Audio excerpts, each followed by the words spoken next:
and we sent the boat up into the air, and we crashed. My face came forward and just smacked into this hard reinforced lid on this plastic tote that was my has all my tools and stuff in it. And so when I came back up, my nose is bleeding and my face is, I have this big flap of skin that's flopping, the boat's going sideways, and I felt the light just fade for a moment. And he looked at me and he's like, "Your face is falling off."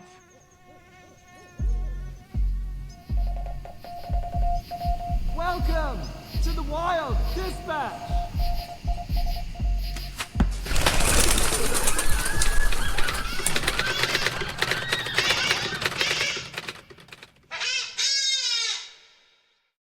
Hello and welcome to another episode of The Wild Dispatch. I'm Robin and I'm back with more skills and stories from the wild. I am actually in the wild at the moment. For those of you who are watching on YouTube, you'll be able to see I have my full ridiculous outfit on.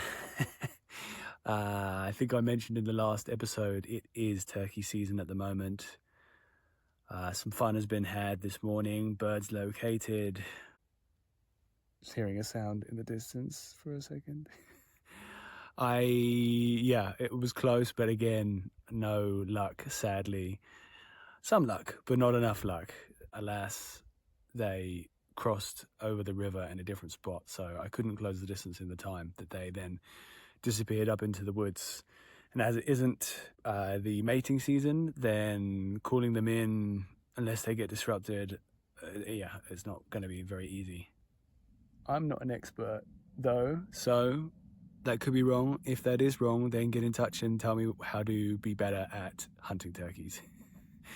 There's a squirrel right here. If he comes any closer, I might have to take a consolation prize. Today's episode has been hyped for a number of weeks now. I managed to have a conversation with a guy called Stephen, who is an absolute... the man has so many amazing stories. What a toolbox of close calls and adventures. He is an Alaskan who does a bunch of outdoorsy shit, but he also has these amazing jet boats, which are inflatable. That means he gets to go further into the boonies and deeper than most people can. He can get into the real thick of it, take animals, and then pull them out. And these animals aren't small, they're Alaska big, like moose. We're going to jump into this episode any second now, but first I'm going to take a moment to do a bit of housekeeping and say, if you are new to the podcast, then welcome. It's lovely to have you here. If you could subscribe or follow this podcast, then that would be amazing. It means you're always up to date.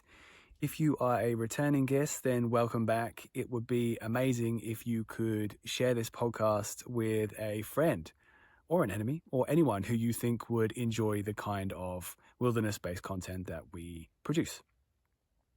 Right, I think that's everything for now. Here's Stephen.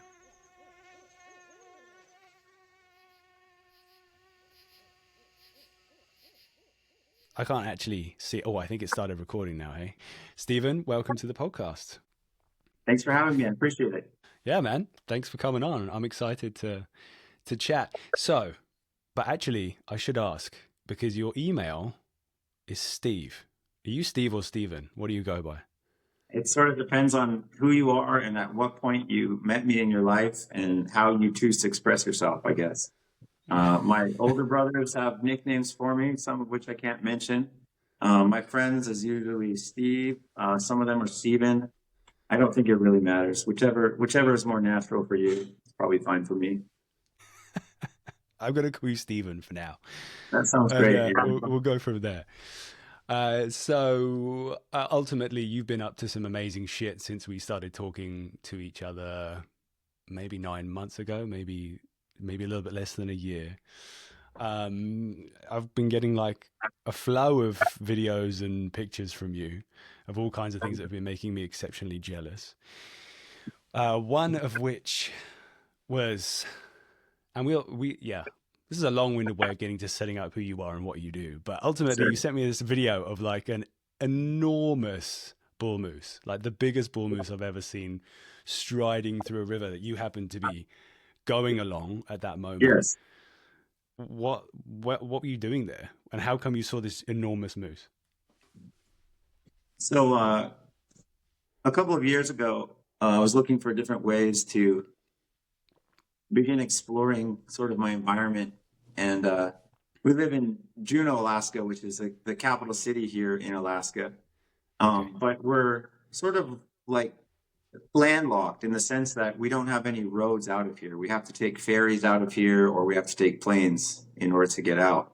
And so if you live in the town of Juneau, it's only, 35,000 people. And it's not enough of a metro to really be all that exciting, but it's connected to these beautiful, amazing wildernesses, which are not very far away, which you can meet in almost any direction. So one of the ways is like, how do you scheme about figuring out how to experience as much of that as possible? And, when you're moved into a new town and you don't have many connections and you don't have a history of family and resources and other stuff, you sort of bore your way into it. And so I started like a lot of younger guys do, and started out with a little skiff, and then from a skiff I got a little jet boat, and from a jet boat I got a slightly larger boat, and every single iteration of that allowed me to get a little bit further and a little bit further into the wilderness and sort of explore and see stuff that I wasn't otherwise able to. One of my great companions, I call him my little brother, but he's from a different family. But we've lived together growing up down on Prince of Wales, sort of with a subsistence lifestyle, sort of a backwoods way. Grew up without electricity or plumbing, and we sort of had some bonds that sort of resonated through that. And we both ended up here in Juneau, so we both had a sense of like, how do we explore where we're at and what we're doing? And he's very fastidious in his obsessions, and he started thinking about, well, if we could get a way to deploy a boat off of a larger craft that would allow us to sort of expand our range, that would be very, very cool. And so the first thing he bought was like a 3-foot wide by 12-foot long John boat, which was essentially shaped perfectly like a coffin. And it was exactly what it should have been, because it was an absolute death trap. And before putting a jet motor on it, he bought essentially like a snow machine motor that's extended on a whip. So it's one of these mud motors that you see, very low horsepower mud motor with a long shaft going down to a prop. Okay. And he thought, let's explore this way. And so we were able to drag that thing behind a skiff or put it inside of a skiff and then get to the mouth of a river. And then very, very slowly and tediously and carefully, essentially in a John boat that's shaped like a canoe, kick our way at a very low rate up these rivers to access, for us, what was the main sort of primary goal was to get into spots where we could steelhead fish where other people weren't steelhead fishing, or where people that had jet boats or fly-ins could. So we were trying to expand our range to do that. And he had a few hairy, I wouldn't say maybe near death, but probably near death experiences in that boat, most of which I wasn't involved in because I sort of had condemned it as quite foolish from the very beginning. And I decided we should get a jet boat. So I bought a jet boat. That was a small jet boat. It was a G3, I think made by Yamaha or someone. It's a 14 feet long and 48 inches wide. And I bought a Yamaha 4030 jet for it. And I thought, well, we're set to conquer the world. And so a quick question then. Yeah. So that people know, because I'm only asking because I didn't know until we spoke before, sure. But like a jet, I mean, not a jet engine, but like a jet boat. And it's kind of the way that the engine operates. Could you talk through that a little bit just so people understand that and why it exists? So in the 70s, people were trying to figure out how to go up rivers and how to go in shallow water and try to sort of get to places that a general prop boat couldn't do. And there was a race of these different theories of how you could create this sort of water propulsion. New Zealand is kind of like the motherland of jet boating, but in New Zealand, it's mostly inboards. So they have an inboard with a grate on the bottom that has an intake, and they'll draw it through. And they have some small boats that are, 5 meters or even less that'll have an inboard. But for us Okay. here in the States, a lot of us are running outboards. And so we didn't have a way of running an outboard jet. So they came up with a version of a lower unit, which means basically you take a standard outboard motor and you'd unbolt the propeller aspect of it and remove it. And you'd bolt on a new unit, which has a shaft that comes down to a vertical oriented impeller, which is sucking water up into it. And then it throws it around this clamshell like volute and it expels it as a water jet. And so you essentially don't have anything spinning that's exposed down to the bottom. Okay. You've just got a slightly angled vertical set of grates, which are drawing water up in, spinning it around the volute, and then expelling it out, and you're getting a jet water propulsion. And so that's why it's called an outboard jet, is because of the jet propulsion that is being created. Ah, so the benefit is then that you can go places where there's no Yeah, chance of a prop, what's it called, a prop exactly. strike. Yeah. And that means you can go much further, much shallower, rougher Yes. terrain. Yeah, so for a prop, they have a cavitation plate which sits above the propeller, and you have to have that set in the water this way, and your propeller is spinning down here. And they have Yeah. some occasions of rescues that they run a cage around that prop and try to protect it. But essentially, a jet allows your intake to sit up almost flush or even slightly above the bottom of the boat. And so any planing surface that you can create with your boat at speed, the water will be coming along, and if it's a tunnel jet, it will lift up into the tunnel, creating a downward vacuum, and it'll suck into the intake of the jet, get thrown around this clamshell-like volute, and then squirt out as a water jet at the back, which is pretty cool. It takes your ability to run in like 12 inches and it moves it down to maybe 2 to 4 inches, Wow. depending on the shape of the boat and whether it has a delta pad or whether it has a tunnel. But some of these boats can run in like they're basically creating their own water as they go, and they're able to Yes. just sort of gather water and run up on a pocket. And it allows, if you can imagine, like some people akin it to like the snow machine of the boating world, you know? Okay. Yeah. Our Yeah. snow machines were just absolutely transformative in their power of where you could reach. The jet boat sort of has that way about it, and the aluminum jet boat has ruled for a long time, because aluminum boats are awesome, but they have this downside, and the downside is that they get stuck on rocks, and when you get sand, you come to a very quick decelerative stop, and sometimes eject the driver or the passenger. So I was going to ask you, your friend who sort of became equivalent to a sibling of yours, you said he had Yeah, some real close calls, maybe yeah, even some near-death experiences. Do you mind sharing one of those yeah. maybe? Do you know, he must have told you the story. Yeah, oh, definitely, yeah. And I've been with a few of him on him, and uh, he's perpetually getting himself into trouble. He's one of these sorts. If you've ever read, there's a famous book called The Wind in the Willows. Yeah. Have you ever read this book? Are you going to reference the toad, I'm guessing? He is absolutely the toad. And So, every new shiny thing that he exposed to, his little mind just goes boop, boop. And in the book, one of my most favorite parts of the book is the toad has a new chariot, or not chariot, but a new carriage, and he's getting pulled by a horse, and he's showing it off to his friends, and he's driving down the highway, and all of a sudden this motor car comes careening around the corner, and it just absolutely, like, he's in a flush. He steers to get out of the way. He crashes his wagon. He ends up in a total pile of dust, and the motor car is just gone. And his two friends rush over to him, and they go to care for him to see if he's okay. And he's just sitting there in the steering position, and all he does is he goes boop boop. And it's just very funny, like an insight into this sort of little ADHD mind that, like, whatever new shiny lure gets drifted in front of it just becomes this complete perfect obsession. And so he's very toad-like in that way, and he's the one who essentially drew me into this world of inflatable jet boats. so did he just crash into rocks, or he just like was going too fast, or what happened that time? Numerous of things, yeah. So at times he would crash into rocks. I think the main one is there's a stream that we were trying to access, and there's a main river, and it comes in as a tributary. And since the main river has considerably more flow, there's a pretty hard corner, and it creates a pretty steep bank wall. And if you have a boat that has any sort of size or any sort of power, this isn't really an issue for you because you can just power through it.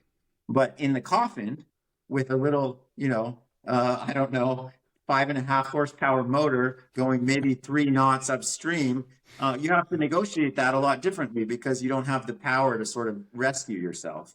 And so he got stuck in that seam, and they got pushed against the wall, and the boat came sideways and took on water. And it was just a whole myriad of events which could have been very bad, but somehow the toad survives. These type of people, they always find a way. They say cats have Brilliant. 9 lives, but these sorts of people have more than 9, I think. So I guess you've kind of set up jet boats a little bit. However, what we didn't talk about is the kind of the designs of the boats that I've seen you doing incredible things with. Is like the inflatable nature. It's kind of like is it like a rib, or it's not really rigid inflatable? It's just fully inflatable underneath. Is that right? So that it can. Yep, it's fully inflatable. So after a few maybe near-death experiences, the toad, he in an all-night internet session found these very cool boats in Russia, and he started watching these videos on YouTube of these people in Russia in these inflatable jet boats that had a poly bottom, which is a flexible polyurethane bottom coating over top of a PVC boat, and it had an integrated jet tunnel into it, so it could run very shallow. And he decided, hey, we got to get on this train. We got to figure out what this is about. These boats look very, very capable. They're running through the kind of stuff that we want to get through, and they look much safer than this coffin that I'm driving. So he started talking through Russia in whatever ways that he did. I'm sure there's some technology apps and stuff like that he used to communicate with Russia. And he tried to get himself a boat, and he had almost done it when finally the guys in Russia said, hey, there's a guy up in Wasilla that we're talking to who's going to become a dealer of these boats. Why don't you talk to him instead? And so my friend Troy, the toad, he got in touch with this guy named Jim Bracker up in Wasilla, who has a long history of jet boating through different types of jet boats, and even going through the Gary King Alaska Jet Ranger and a lot of inboards and stuff. And he went over to Russia and met with them and found out about their boats and decided to do a sportsman show. So Troy contacted him through the Russian connection, and Jim said, well, if you guys are willing to come help me with this show, set up and tear down for the show, I'll do you a solid, and I'll sell you one of these boats at cost. And so I said, okay, great, go ahead and go do that. So my friend Troy went up and he helped him with the show, and he came back. And when he came back, he had ordered one of these. It's a 420 model, which means 4.2 meters. And he didn't really have a jet for it, so we took the jet motor off my aluminum boat, and we went up one of the nearby rivers. And the first day we ran it, it was like, this is incredible. This is fundamentally changing the way that we are going to be able to experience the outdoors from now on. And that day I ordered a boat, and 6-7 months later I got one and went through the process of setting it up. And then it was just, where can we get that people haven't got before? Just pure adrenaline, pure excitement, just finding the boundaries of the boat, spending a year or two destroying the boat every weekend, and then patching it and rebuilding it and repairing the motor, and then thrashing it the next weekend. And just, going through the whole process of trying to establish these boats with a little bit of legitimacy. Like, a lot of people would come by and say, oh, you have a jet boat? And you say, yeah. I say, well, it's rubber. And you say, yeah. And they say, well, mine's aluminum. And I say, well, that's cool. They say, well, what do you do with that thing? And I say, well, I go jet boating. And they say, well, where have you gone? And I say, oh, I go up this river. And they say, oh, yeah, well, I go there, but I can only get to this point. And I'm like, oh, well, have you ever been to the other side of the lake? And they're like, no, you can't do that. And I'm like, well, here's some video that we shot this weekend of us running through this gnarly boulder field and class rapids and getting up there and then getting to the far side. And then they're just like, wait a minute, that you're doing it in that thing, And I think some of the OGs of jet boating understood the miracle of the inflatable boat, because before these tunneled boats came, some of them were running Zodiacs, and they were thrashing Zodiacs with jet motors on them, and they were getting places. Yeah. But one of the main differences with these boats is the way that the transom comes down. Like on the old Zodiacs, the transom would come down all the way to the bottom of the boat, and then the floor would come against it, which meant there was a hard fixed point at the rear stern that the rocks would slide along. And the Russians kind of changed that, and they shortened the transom up, and they let that air floor, that I-beam air floor, run underneath and run past. So now when you're sliding over a rock, you have a very slippery polyurethane surface that guides and sort of slides over these rocks and creates sort of a path of least resistance. And all of a sudden, you're able to run over stuff that if you hit it with an aluminum boat, you just come to a dead stop. Yes. So you just can keep some momentum going and then just keep going further and get to the lake or the glacial lake. I've seen amazing footage of you making it through like archways of glaciers and stuff and going through all the way. Yeah. It's incredible footage. So the combination of them being able to run shallow, of them being lightweight so that if they get stuck, essentially you can move the boat without it being a game over. And then also because they're full of air, if you get stuck against any strainers or even in the river, like I've had the boat full to the gunnels on both sides of water, just a couple feet of water in the entire boat, but the boat still floats. It's like a portable air mattress. So you treat it like a raft at that motor. And as long as you're still wired in and the motor's running, you can sort of surf over to a rock and kind of put your bow up and crest it on a wave and give yourself a minute for the water to kind of drain out the back of the boat and become light again. And then you can continue on. Whereas if that was an aluminum boat, it would sink instantly and just turn into a crumpled can of mess at the bottom of the river, and you'd never see it again. It's absolute chaos moment, right? You know that it's doomsday for the boat. Yeah. And we've done some cool things with it apart from, we've gone places where people haven't had boats before. We've gone up rivers to the headwaters. One of the things that we did was a friend of mine who shot my original videos. He kind of coined this term called chasing glaciers. Mm-hmm. And that was sort of it. We'd start at the beginning of a river that we didn't know, and we'd try to follow it all the way up to the headwaters to the top. And we'd find all sorts of different types of flow and different kind of obstacles on the way. And became very challenging and very fun to sort of do this. And I sort of likened it to a bit of my climbing past. We'd sort of talk about the rivers afterwards, and I'd say, well, we ran this one pretty well, but we didn't quite run it clean. So we're going to have to go back and red point it, and take these areas that we had missed and sort of clean them up and make sure that we get a clean pass on it. And we're always trying to pursue like a beautiful aesthetic line. We'll also in the beginning, it was just smash everything, how capable is this boat, straight down the middle of the rapids, straight up, straight down. And then as I got into it a couple of years later, we're kind of finding like this the soul arc that surfers find, where you sort of find the smoother path, the space between the waves, when you sort of embrace it a little differently. And it's been really, really fun. They've got a lot of really cool advantages, some disadvantages, but not just for exploring, but in the hunting world too. They're very adaptable. They're very efficient platform. They have extreme range, really good weight carrying capabilities, and you can use them in some really creative ways to load your game and kind of get in and out of areas that you just wouldn't be able to otherwise. So that's exactly something that I was just about to ask you about, because it seems like you found this wonderful combo, like a duality, where obviously the boat is super functional and able to go places, which enables you to do some more epic adventures externally, be it fishing, hunting, which is, I guess, where the drive maybe came from in the first place. But it's become kind of its own adrenaline-packed sport in itself. So you've got that like great combo.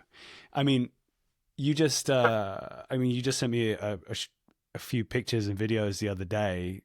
You're able to get places that no one else is going, which means incredible access, I'm guessing. But you guys took 2 moose balls, right? And loaded them up onto your boats.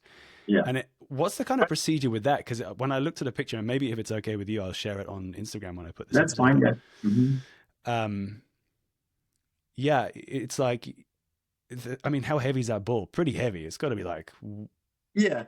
So Oh, the area, you weighed it out. You got like 800 pounds or something of meat. I can't remember exactly what it was from it, but it's a heavy animal, right? we probably got between both animals like 700 and 750 or something.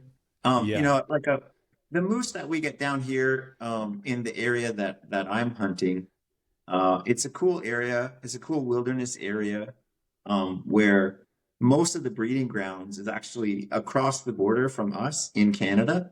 And Okay. so what happens is every year these moose they breed, and as the younger moose are growing up, the larger, more established moose will chase these younger moose down across the border. And Mm. so the area that we can hunt actually essentially gets replenished every year from this larger breeding ground, which is far enough away from anyone in Canada that it's not hunted and not really pressured. So if I were to go across the border and go up to some of these flues, I'd see 50, 60-inch palmed out, just massive moose. But in the area that we're hunting, it's more likely that we'll see 1 to 2 year old, the occasional Uh-huh. 3-year-old moose, which is a paddle bull or something, or maybe 24 Hmm. inches, and then maybe a few bulls in that area will be shot as maybe a big one for the year would be 40, 45 inches or something. And I was lucky enough to get a larger bull a couple of years ago out of this area. But it's really neat in that way because it gets replenished from this sort of untouchable area, which is too far away for the Canadians to be interested in hunting, and it has a barrier of the border for us. So a certain amount of these bulls come down every year, and most of them get shot.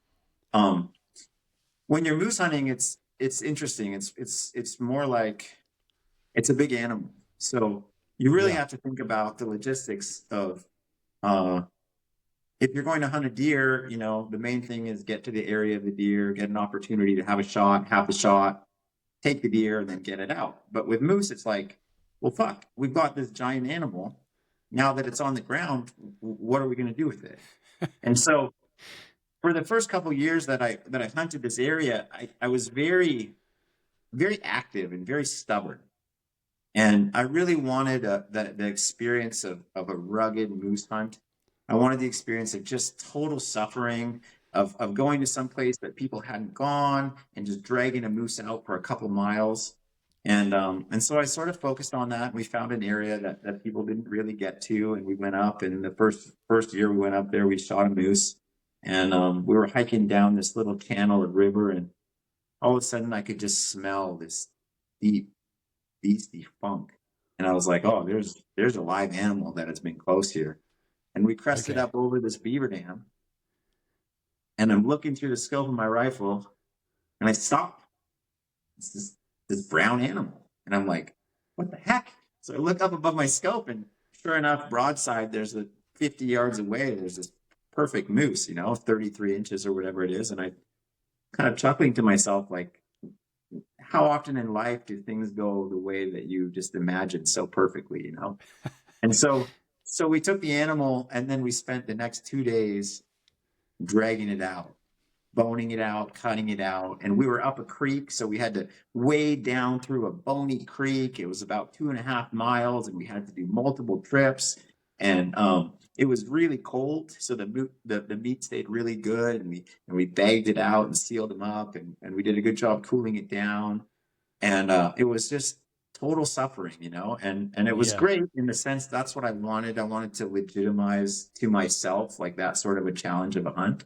But since then, I found out that some of these old guys, these subsistence hunters that don't have any fancy Sitka gear or any other thing, they're a little bit more clever. They tend to shoot the moose on the riverbank or someplace close and drag it into the boat and take it off. And they do in a quarter of a day what took me 3 days to do.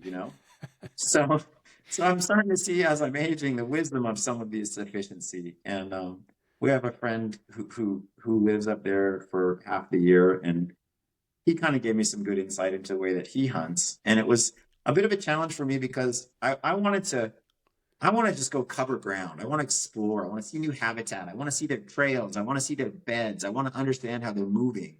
And sometimes in certain habitats, like the moose are made for moving through these habitats. You've Yeah. got 16 to 20 inches of water on the ground or marsh. And then you've Yeah. got 4 to 5 foot tall of grass and this silly looking creature, which is just the most ridiculous creature you've ever seen in your life, when you watch it from a tree travel 2 miles in the span of, a minute at full tilt, you just think like, holy, how are you going to keep up with that? And it's got these big sonar ears, which just like key into you perfectly and just identify where you are. And it's got this big nose. And so he was saying, tree hunting is pretty popular and pretty established. And I was pretty resistant to it. I'd always sort of been able to find my moose on the back channel of a river with my boat somewhere, or an area nobody else could get. But last year and this year, I resorted a little bit to this tree hunting, and it's pretty cool. You can climb, 20 or 30 or 60 feet up a tree, and you have this expanse of like 1,000 yards that you can see this whole area, and you can kind of watch things unfold at a different pace. And so we went up there, and we knew that they were kind of active in the morning. So we wanted to be in our trees by 6:30, and we had a hunting party of 4. So we'd sort of predetermined these 4 trees that we had wanted to be in that were sort of close enough that we could sort of assist. And if the moose were anywhere in that area, we should all be able to get some kind of shots. And lo and behold, these 3 moose come into the picture. And they were a little bit out of my range, but they were sort of moving towards the next tree. And so we just kind of patiently watched them for a bit. And I realized that they were actually going to go away from the tree as opposed to towards it. So I hopped in my boat and paddled gently down the river and tried to come in behind them. And I was able to sort of spook them a little bit by grunting at them. And I sort of chased them across this little shallow, like little river that I was able to run up, but it was kind of like a slough. And they came up in the meadow on the other side. And as I climbed the nearest tree, I was able to see that my partner was about 600 yards away in his tree. And basically right in the middle, almost dead set at 300 yards, we had 2 bulls and a cow. And so from there, I was able to shoot from my side. He was able to shoot from his side. And we were able to down these 2 bulls about 20 yards apart in the same meadow, which was pretty cool, pretty neat thing. Like, you can hunt for a long time and something like that might not happen to you, Yeah, that's for sure. I'm wondering, yeah, that's got to be a real moment. Like, just one moose being shot, that's when the work starts, right? So if you had 2 right next to each other, you must have been like elated, but also a bit daunted by the work. Yes. So when I approached my partner, one of the rules in moose hunting from a tree is that at least one shooter has to stay in the tree, because he's operating as your spotter. And he can see from his elevated position where they are. Because you can walk into some of these meadows and you can be 15 feet away from the animal and you won't be able to see it because the grass is 4 or 5 feet tall. Yeah. So we had one guy in the tree and he was spotting us in, and I ran into my other partner who came over, and he was just excited and exuberant. And I was kind of like, yep, well, the work starts now, fully understanding what it was. And he was kind of a little put off by why I wasn't more excited, but I knew, there's a bunch of logistics that still have to happen in order for this hunt to be successful. And what's cool is we're able to run our boats up this slough, and parts of this slough are just very shallow, especially the entrance. But once we got them in there, we were able to park our boats about 70 yards from where these 2 moose were. Perfect. And parked them on the bank and went in and gutted the animals, cleaned them out. And I have a small little, like a Honda capstan winch with about 500 feet of line. And so we're able to hook onto the moose antlers, create a anchor from multiple anchor points of trees and shrubs and ground. And we drag the moose over. And like, this isn't it's not like a heroic thing. Like, we didn't discover this. We came into this area of moose hunting where people have been established hunting these moose in a subsistence way for a long time. And so having the winch and having the area, like, this is knowledge that I got from someone else, like having the boats is cool because I can adapt the knowledge that they had with my new technology or my new boat if you want. But I mean, a lot of this was just using guidance from people who knew the area very well, who were willing to share that with us and put us in a place that we were able to succeed. So we got these really cool a feature of these boats is that they're easily moved, but we've also got these inflatable tube rollers that are about 9 inches and they're about 6 feet long. And those are made for if you get your boat stuck too shallow, you can lift up the bow of the boat, stuff the roller underneath it, and then with 2 or 3 rollers, you can begin to just roll your boat until you can get to a deeper area. So Okay. we drug the moose to within about 5 or 6 feet of the boat, and then the elevation of the boat is standing 24 inches or whatever above the ground. So you're thinking, how am I going to pick this big creature up and put it inside? But we didn't have to do that. We were able to just deflate the boat completely, the front of the boat, until it was just lying flat on the ground, and then we were able to put the rollers underneath the moose and just roll the moose antler first into the boat, and then inflate the boat, and then you've got this moose. It's basically like a landing craft. And it's a very cool application. We did it one time a couple years ago where the moose was shot in a shallow slough and it was actually floating. And as it was floating, we were able to deflate the boat, and we actually floated the moose into the boat. And the boat was full of water, but it was still floating. And then we inflated it, and all the water ran out, and we were able to run back up to the cabin. So in some ways, it was very efficient having to pull out the gear only one time. I only had to set one anchor and I could pull 2 moose from it. And that was pretty neat. Afterwards, there's a very bony stream that has a big glacier at the top of it. And most aluminum boats would never go up there unless they had enough water to cover it. But we were able to very confidently take our boat up there and get about 400 pounds of ice. And so we were able to bring that ice back down, and we were able to pack the belly cavities of these 2 animals completely full of ice, pack ice all the way around them, wrap them in tarps, and then the next morning come out essentially and come back to the shop where we, hung them on the forklift and put them in the cool box freezer. And we were just able to process them in a really nice, really clean way, as opposed to having them, bone them out in the rain and the muck in the middle of a field. And it's really nice. Some people up there are established. They've got their cabins, house cabins or whatever, and they've got the full area for being able to process the whole moose up there. But for us, it was easier just to bring it out. So it's kind of cool. You really hooked my attention when you said that you just went up and filled the boat with glacial ice. Yeah. I was like, that's the fanciest way to cool your animal I've ever heard Absolutely. of. Yeah. It's so good. If I was more bougie or sophisticated, I suppose I would have had a single malt with a bit of glacier ice to sip at the end. But that's a detail that you should definitely have. You need a break in case of emergency liquor cabinet there. Absolutely. Yeah.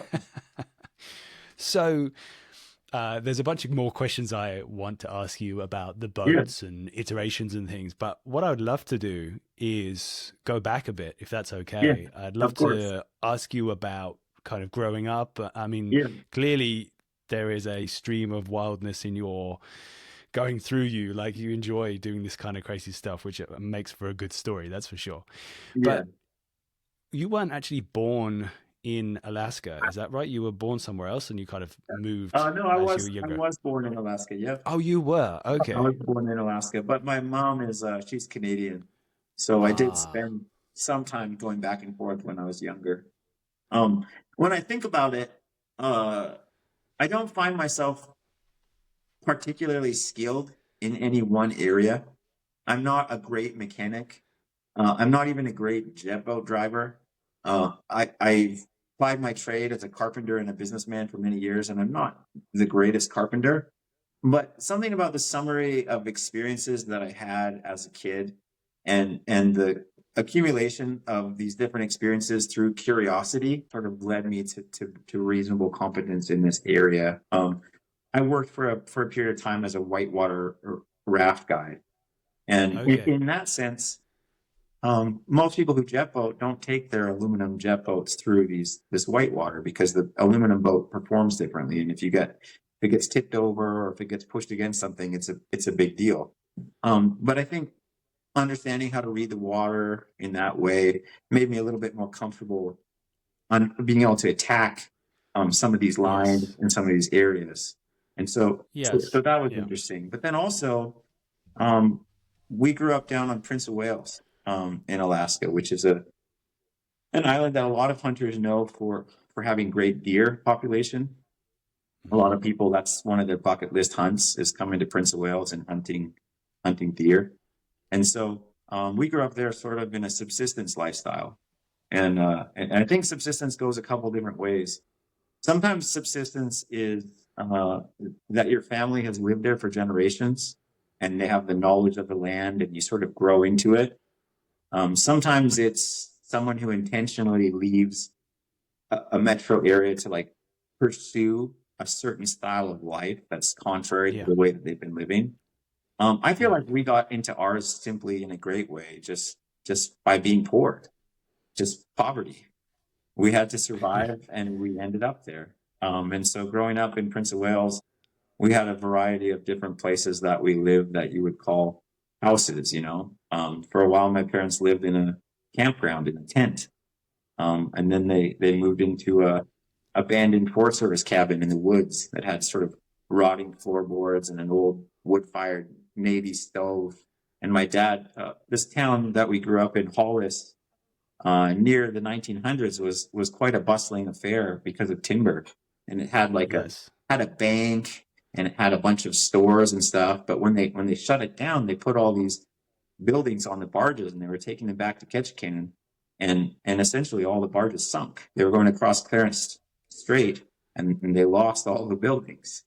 But in the woods there's this history that you'll find in the woods of these different artifacts and stuff of that time period. So I remember we had this rotten floor planks in this old Forest Service cabin, and my dad had went out in the woods and found this big wooden spool for cable that you'd find for logging cable that would be wrapped around it. And he rolled it back into the house and he ended up pushing that over the gap in the floor. And that was our coffee table, you know, and that was good enough. And then from there, we progressed to a 14-foot trailer, kind of on the beach in 12 Mile Arm, you know. So you think all you're suffering, there's a family of 6 living in this trailer, but we're living on the beach and we're living this subsistence lifestyle. We're catching fish, we're eating deer. We don't have any money, but it's not really suffering, you know. It's a pretty great lifestyle. I'm sure my parents' stress was considerably more than ours was. We're sort of shielded and protected by the innocence of youth. But experientially for me, it meant that I could go run around in the boat or go run around in the woods until it got dark, and I could just experience all kinds of cool stuff. You know, I could, one of the jokes we have down there is that, we ate a lot of poached deer, and people say like poached deer, like I've never heard it prepared that way, roasted or slow cooked. Yes. And I'm like, oh, the poaching isn't the preparation. Like, my dad would drive around the highways with his Chevy Cheyenne, and he had a tarp in the back. And if we saw a deer that was close to the road, that thing was getting shot, and it was being dinner. And I remember being at the store in town. Town was a gravel road about 35 miles away, and we were there filling up with fuel on our way back home. And we had gotten a deer on the way in, and it was in the back of the truck, and it was tarped, and it was out of season. And there was blood dripping off the bumper, you know? And a trooper came up on the other side of the gas pump and started talking to my dad. And I was sitting there staring at this blood, you know, dripping off the bumper onto the ground. And he's like, oh yeah, everything's good. You know, we drove off, and he had no idea that there was this deer hiding underneath the tarp of this thing, you know? And that was very much my way, I think, or our way. My dad was sort of a wild man in that way. Sort of just, I guess, did what was necessary, but was also sort of connected to those things. Maybe even in a spiritual way for him, I don't know. But he would definitely beating to his own drum. Yeah. How old were you when when you were kind of living in all these different homes and you were at the gas station? Probably up to the age of about 13. Okay. When I was younger, I had a brother that passed away from cancer. And so that was a little bit of an ordeal for us for several years. And then my biological father ended up leaving my mom. And then we finally got a little bit of security when my mom got a homestead and she remarried. And so my stepfather had a fairly established job. And from that point, we were able to sort of slowly become respectable members of society and do things consistently and sort of be plugged in and have a little bit of stability that we maybe otherwise didn't. But we So we didn't have power, we had the yeah, yeah. generator. And my mom, she's always scheming. She had this great idea that she would build the garbage shed and the generator shed together because of the economy of resources, Me Mhm. being the youngest brother, if we were ever watching a movie on the generator, and the gas would go out, they'd send me out to go fill up the generator. And I can't tell you how many times I went out there in the middle of the night when it's pitch black to go fill up the generator, and I could hear a black bear trying to rustle in on the other side of the shed, trying to get to the garbage. And so every single trip back from the generator shed for me was just crouching, looking both ways, and then just fucking dead wind sprint all the way back to the house and slam the door as fast as I can because I was sure that I was being chased by a bear or a wolf or something. And that was Oh pretty man, formative for my younger years. It's pretty fun. I can imagine. uh, so tell me then.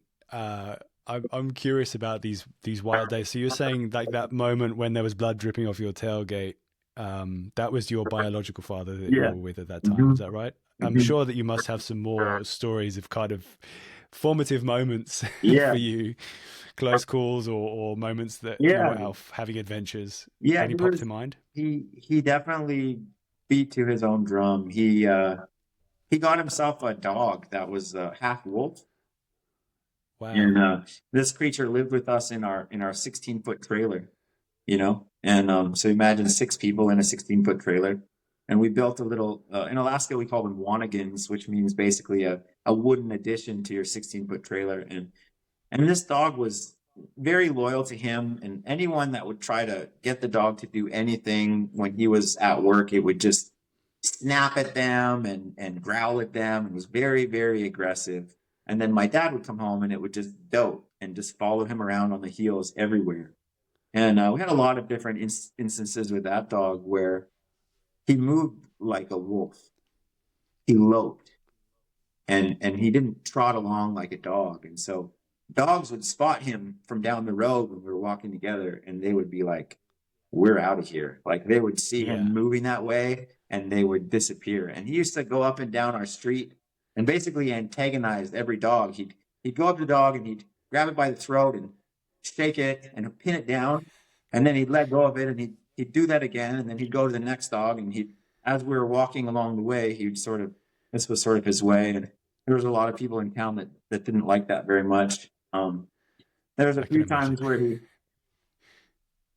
he was just a little bit reckless. My mom had been married before, and so I have two older brothers, one of which it has red hair and freckles and glasses. And when we moved into that town, he got picked on a little bit.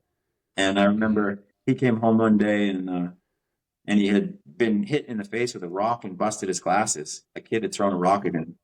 And I just remember my dad grabbing him in the truck and going over to that guy's house. And they were there with this whole family get together with uncles and everything. And my dad walked in and was like, "Hey, your kid hit my son with a rock in the face." He's like, "You should spank him." And they're like, "Okay, we'll deal with it." He's like, "No, you should spank him now, or I'm going to grab him and spank him." And so there are these weird sort of standoffs where people just read the intensity of his nature and they were like, "Yeah, I don't know if I want to escalate this situation. I don't know if I want to do that." Like a year later, my other brother got attacked by a pit bull Wow. and attached fixated himself to his neck. And I remember my dad going over there with my brother who had his neck all bleeding, and he's like, "Your dog needs to be put down." And they're like, "Yeah, we're not going to do that." He's like, "You can take your dog outside of the house and you can put it down and I'll watch, or I'm going to put it down right there beside your fireplace." And so there's this real weird sort of Wild West aspect to growing up down in Prince of Wales back then before power. There were, some people were getting drunk and having shootouts. There were different, like drug labs and these hidden different things. And it was very like not very policed, and just sometimes people would just disappear, you know? Really? And it was just kind of like a wild sort of just sort of the way that it was, you know. What did you think about it at the time when things like this happened? I mean, being a kid, did it Yeah, kind of, was it just normal to you, it or seemed did it it seemed scary? so normal. It just seemed like the way that life was. Like, you know, I didn't know that I was poor until I started going to school with kids that had nice coats and shoes that weren't hand me downs. You know what I mean? Like we were just Yeah. all kind of poor, and we all just kind of had enough, and it was fine. And we all got to do kind of cool stuff, like go out in the boat or go hunting or go fishing, and it seemed pretty great. And then the sophistication of a culture and all the rest of it sort of was like, well, yeah, this is sophisticated, but like it's not more cool.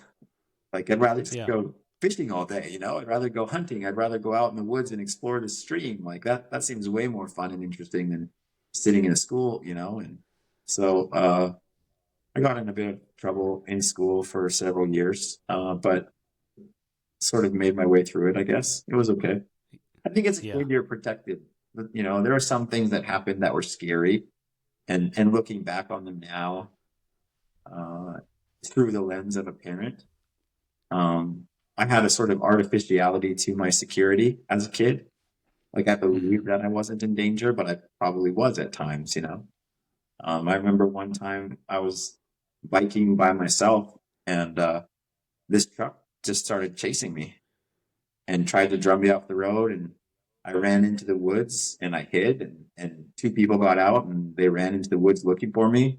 And I don't know if they were trying to abduct me or what they were trying to do with me. But I remember hiding in the woods and for several hours until it was dark, and then biking my way home and just having my head on a swivel, you know, listening and what's going to happen, you know, and for the next several months, just being kind of keyed in and queued up to like all my surroundings, you know, and just being very aware. And um, there's just kind of weird stuff like that that happened, you know. Yeah. It just sounds like a lawlessness where you've got to Yeah, look out for yourself. You're not going to rely on yeah, someone else to save you. yeah, yeah. You have to develop a situational awareness in order to sort of perceive your own security, you know. Did you, yeah, it sounded like, I mean, you said there was six of you in a trailer. Did you get along with your siblings? Was that like, were you always fighting, or did you kind of just do your own thing and it was fine? Yeah, both probably, you know, like my older brothers were 5 and 6 years older than me. So Yeah. the fighting didn't really come until later because I knew that I was outclassed, you know. I was smart enough to know that they would beat my ass, and I got my fair share of that, you know. Um, as my dad left and my mom had us for a few years, and my brothers sort of had to be there to add some stability while she was at work. There was a few sort of tense years there where you kind of had to figure out how to exist without friction, you know. Hmm. And that was okay. But uh I think the usual brotherhood stuff. I was pretty grateful then and even now. Comparatively speaking, I think one of the things that sailed me through it was my mother was just completely remarkable.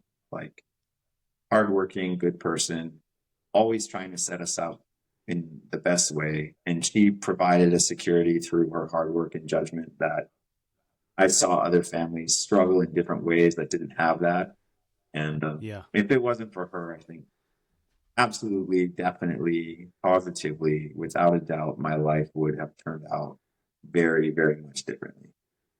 So I'm Yeah. very, very grateful to that. She had a pretty hard way of it in her growing up, and somehow she rose to the occasion to provide stability for us, and even went through the heartbreak of losing a son, and that being a saga in itself of many years of cancer and surgeries and trying to figure out how to afford it and how to keep her kids healthy and safe while she had to travel with the other kid.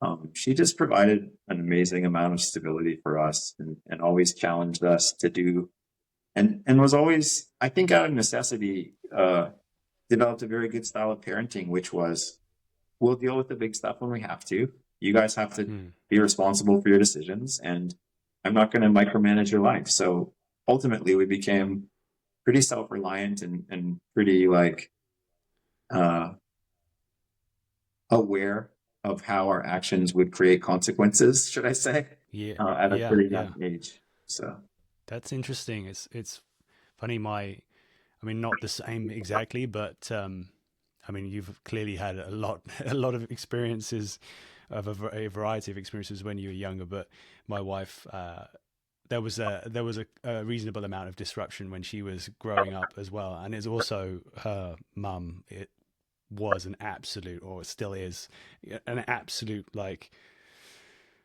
linchpin, I guess is the word, or it's just like a really immovable force in the sense of like, if it wasn't for her, then Yeah. things could have been a lot worse, right? Oh, And I yeah, think it's amazing when absolutely. you have, it's so lucky to have someone like that Yeah. in your family that Right. helping to keep you on the straight and narrow to some extent, but Yeah. also the independence as well, and like giving the responsibility to everyone, because there's no possible way that you can keep an eye on everything, can you? It's just, it would so it's like Absolutely. Yeah. you're gonna have to figure that out yourself.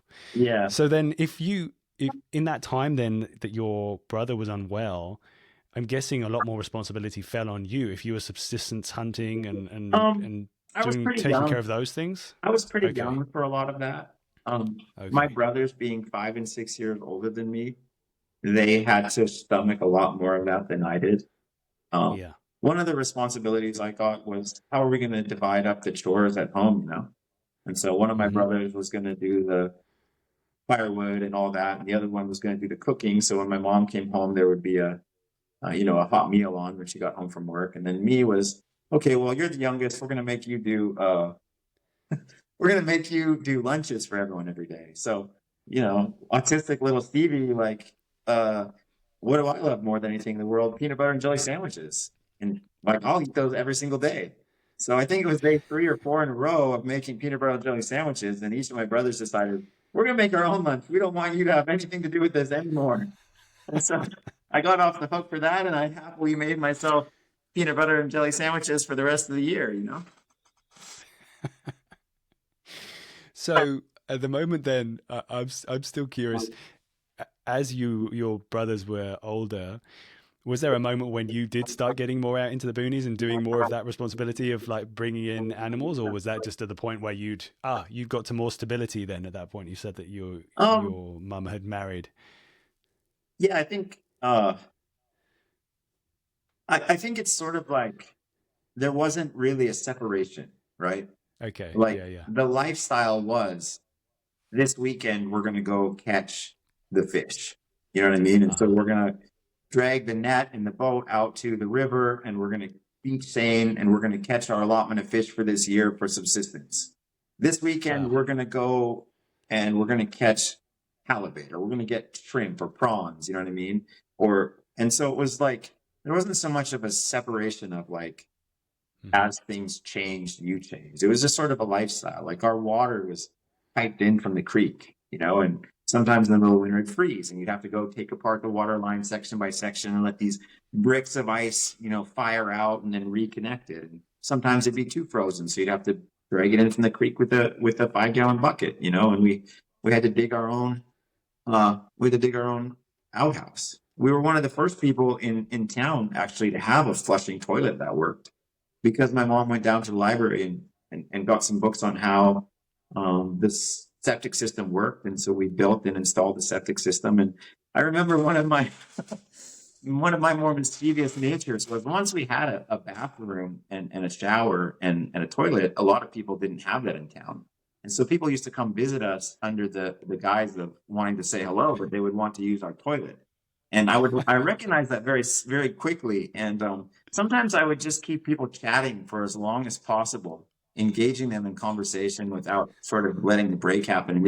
It'd be sort of sitting there, starting to do the potty dance and stuff until they just couldn't handle it anymore. And they'd go to the bathroom, oh, do you mind if I use your bathroom? And they'd come out of the bathroom, shit showered and shaved, like they would have totally refreshed themselves. And maybe their laundry was in our laundry as well, but it was sort of a community like that. So my mom was always pretty open and welcoming to that sort of stuff. That's amazing. That sounds like that's power right there. Yeah.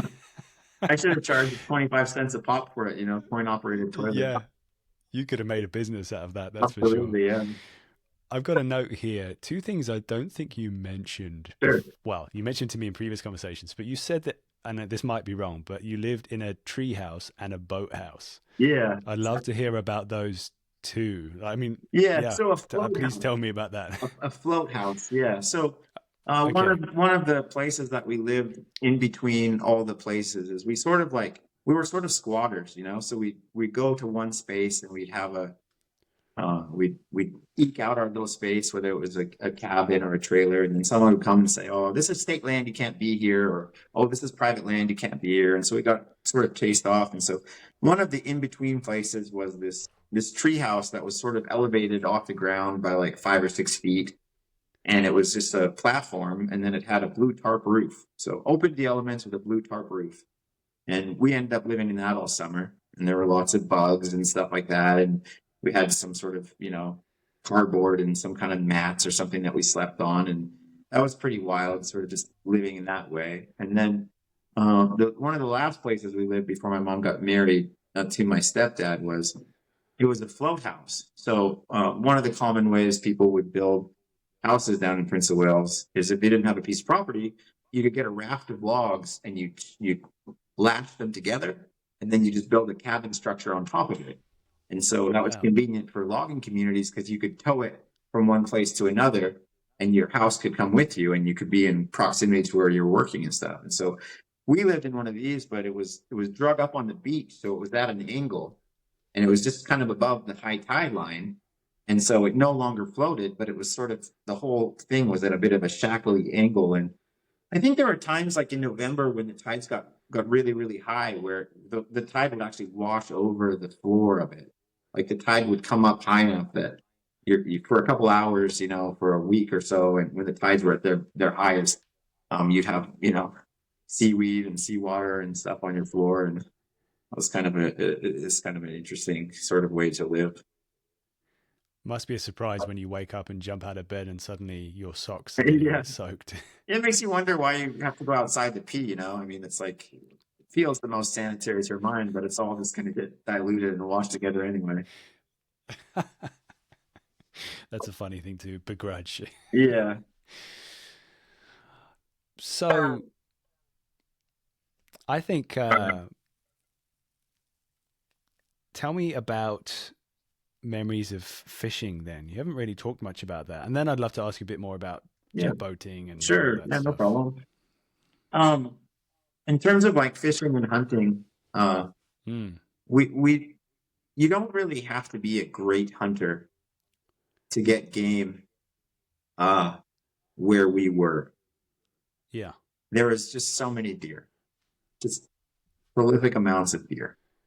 And I remember many times as a young man getting geared up to go do an alpine hunt and throwing enough stuff in my backpack for a couple days and hiking 10 minutes up the mountain and seeing a fork and thinking, what am I going to do here?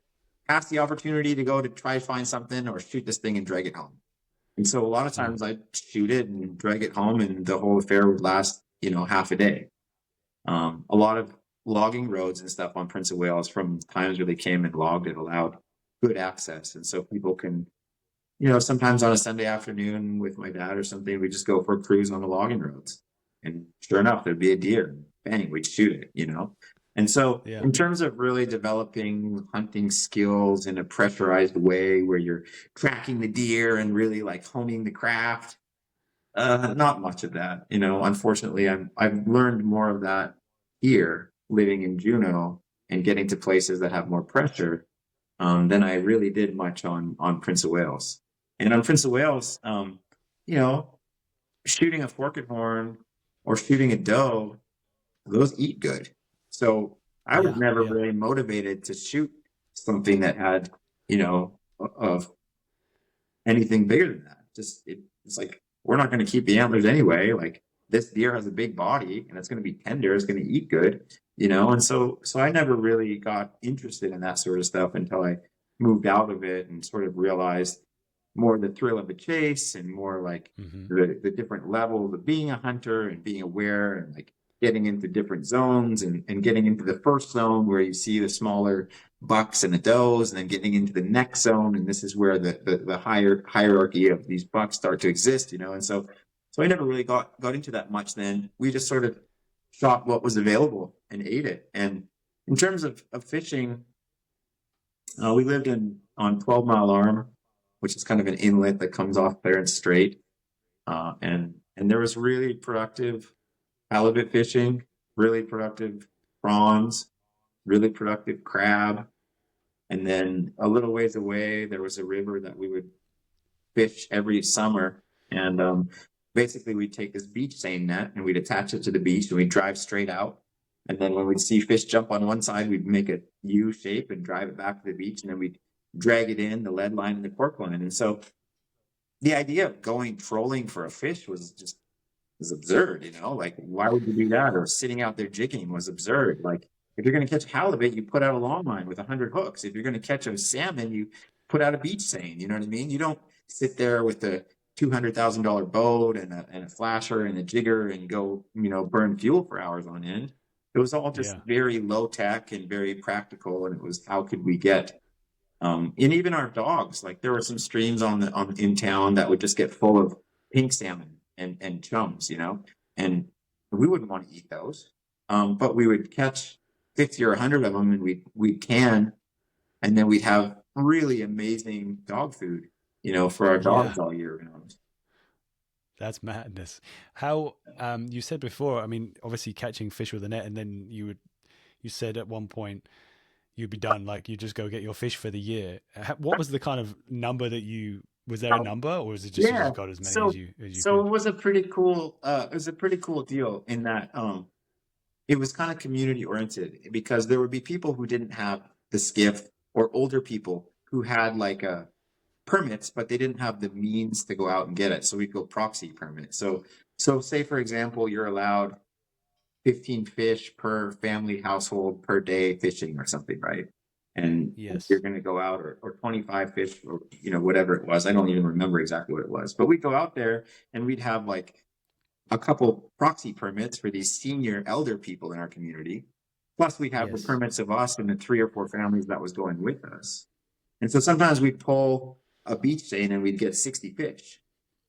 And so we'd bonk them on the heads and we'd have a whole crew of, wives and daughters and sons out there gutting them while the other people were out fishing for more. And so it'd be this whole event of like, catching and bonking and gutting the salmon and bringing them back. And then once we get the quota for that day, we might do that when the fish were in, we might do that for a week.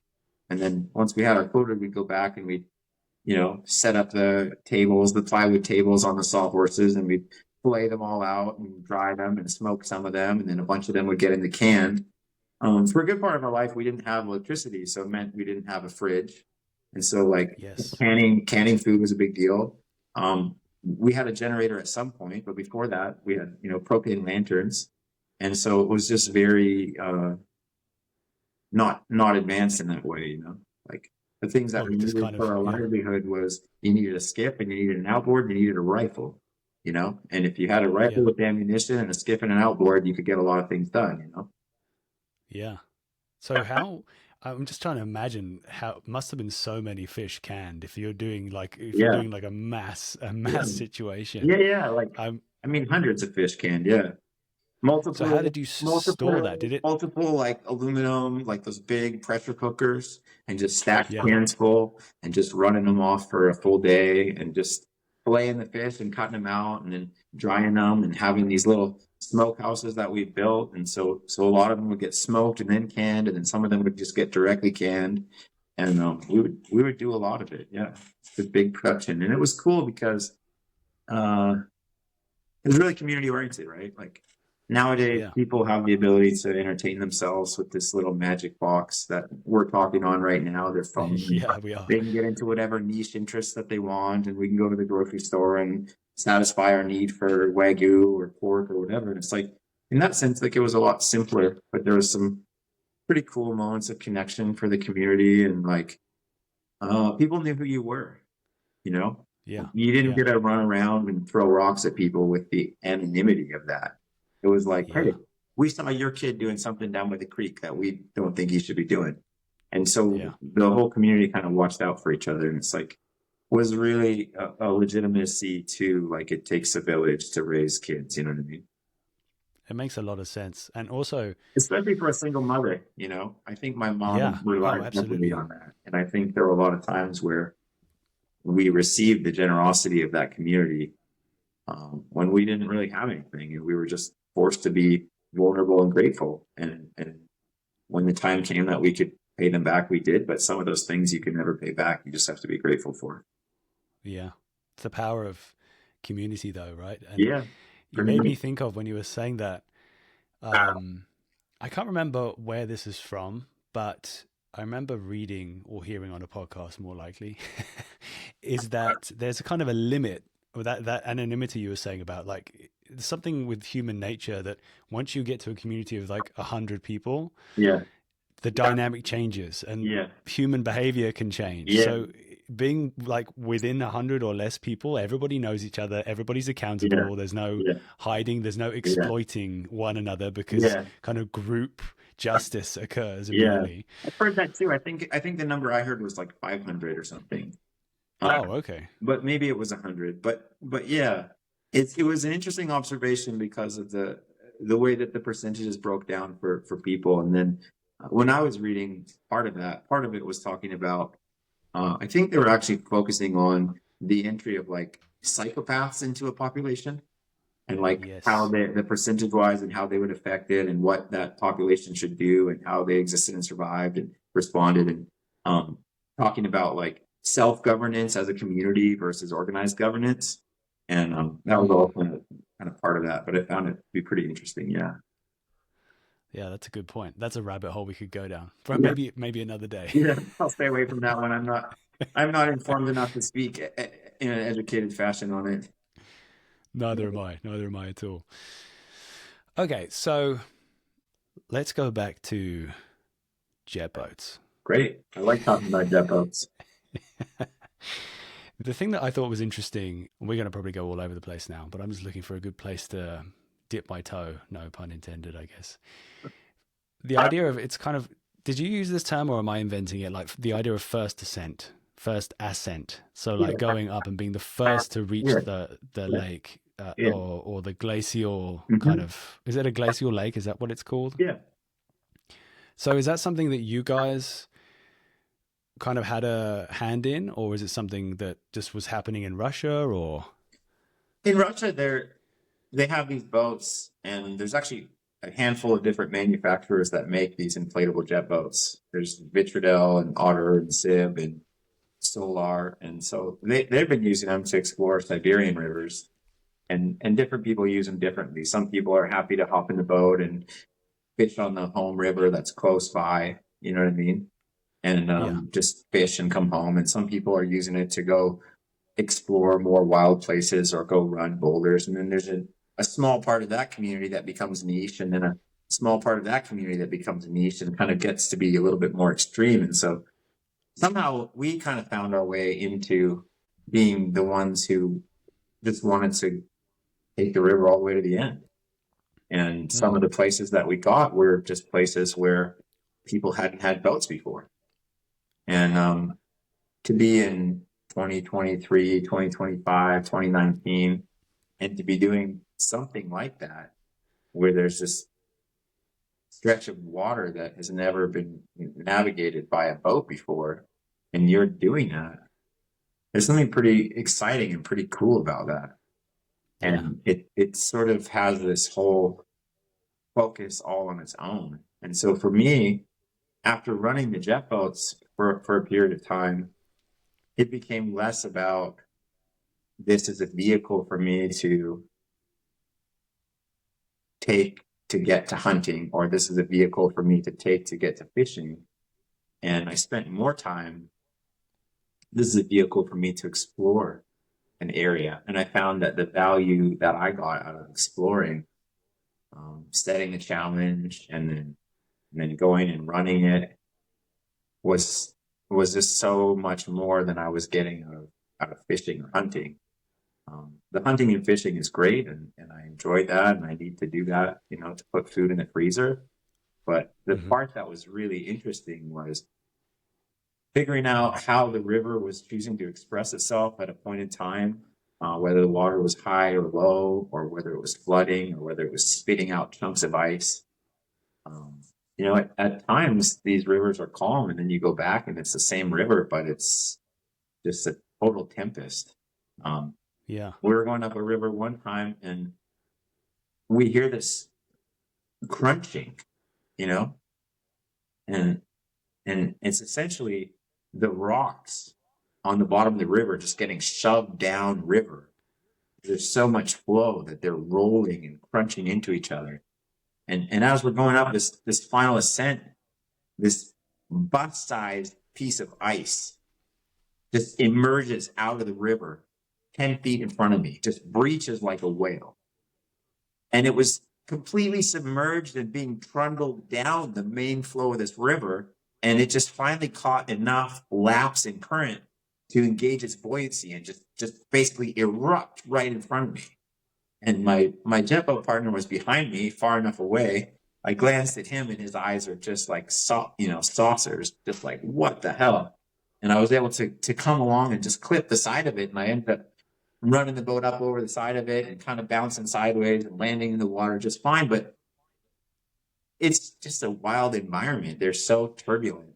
And just like any kind of jet boating, like sometimes the line between having a perfect day and having an absolute catastrophe it's just inches or less. You come into a hard turn and you make the turn and you don't touch anything, or you come into a hard turn and you end up on the bank and you put a hole in your boat or and it's a very small margin between having a really, really excellent day and having a really terrible day. And so we sort of got into it where the group got smaller and only the ones who are sort of competent are getting invited on certain types of trips, and you got to be able to trust those people. You got to know if the person you're going with is an asset or a liability.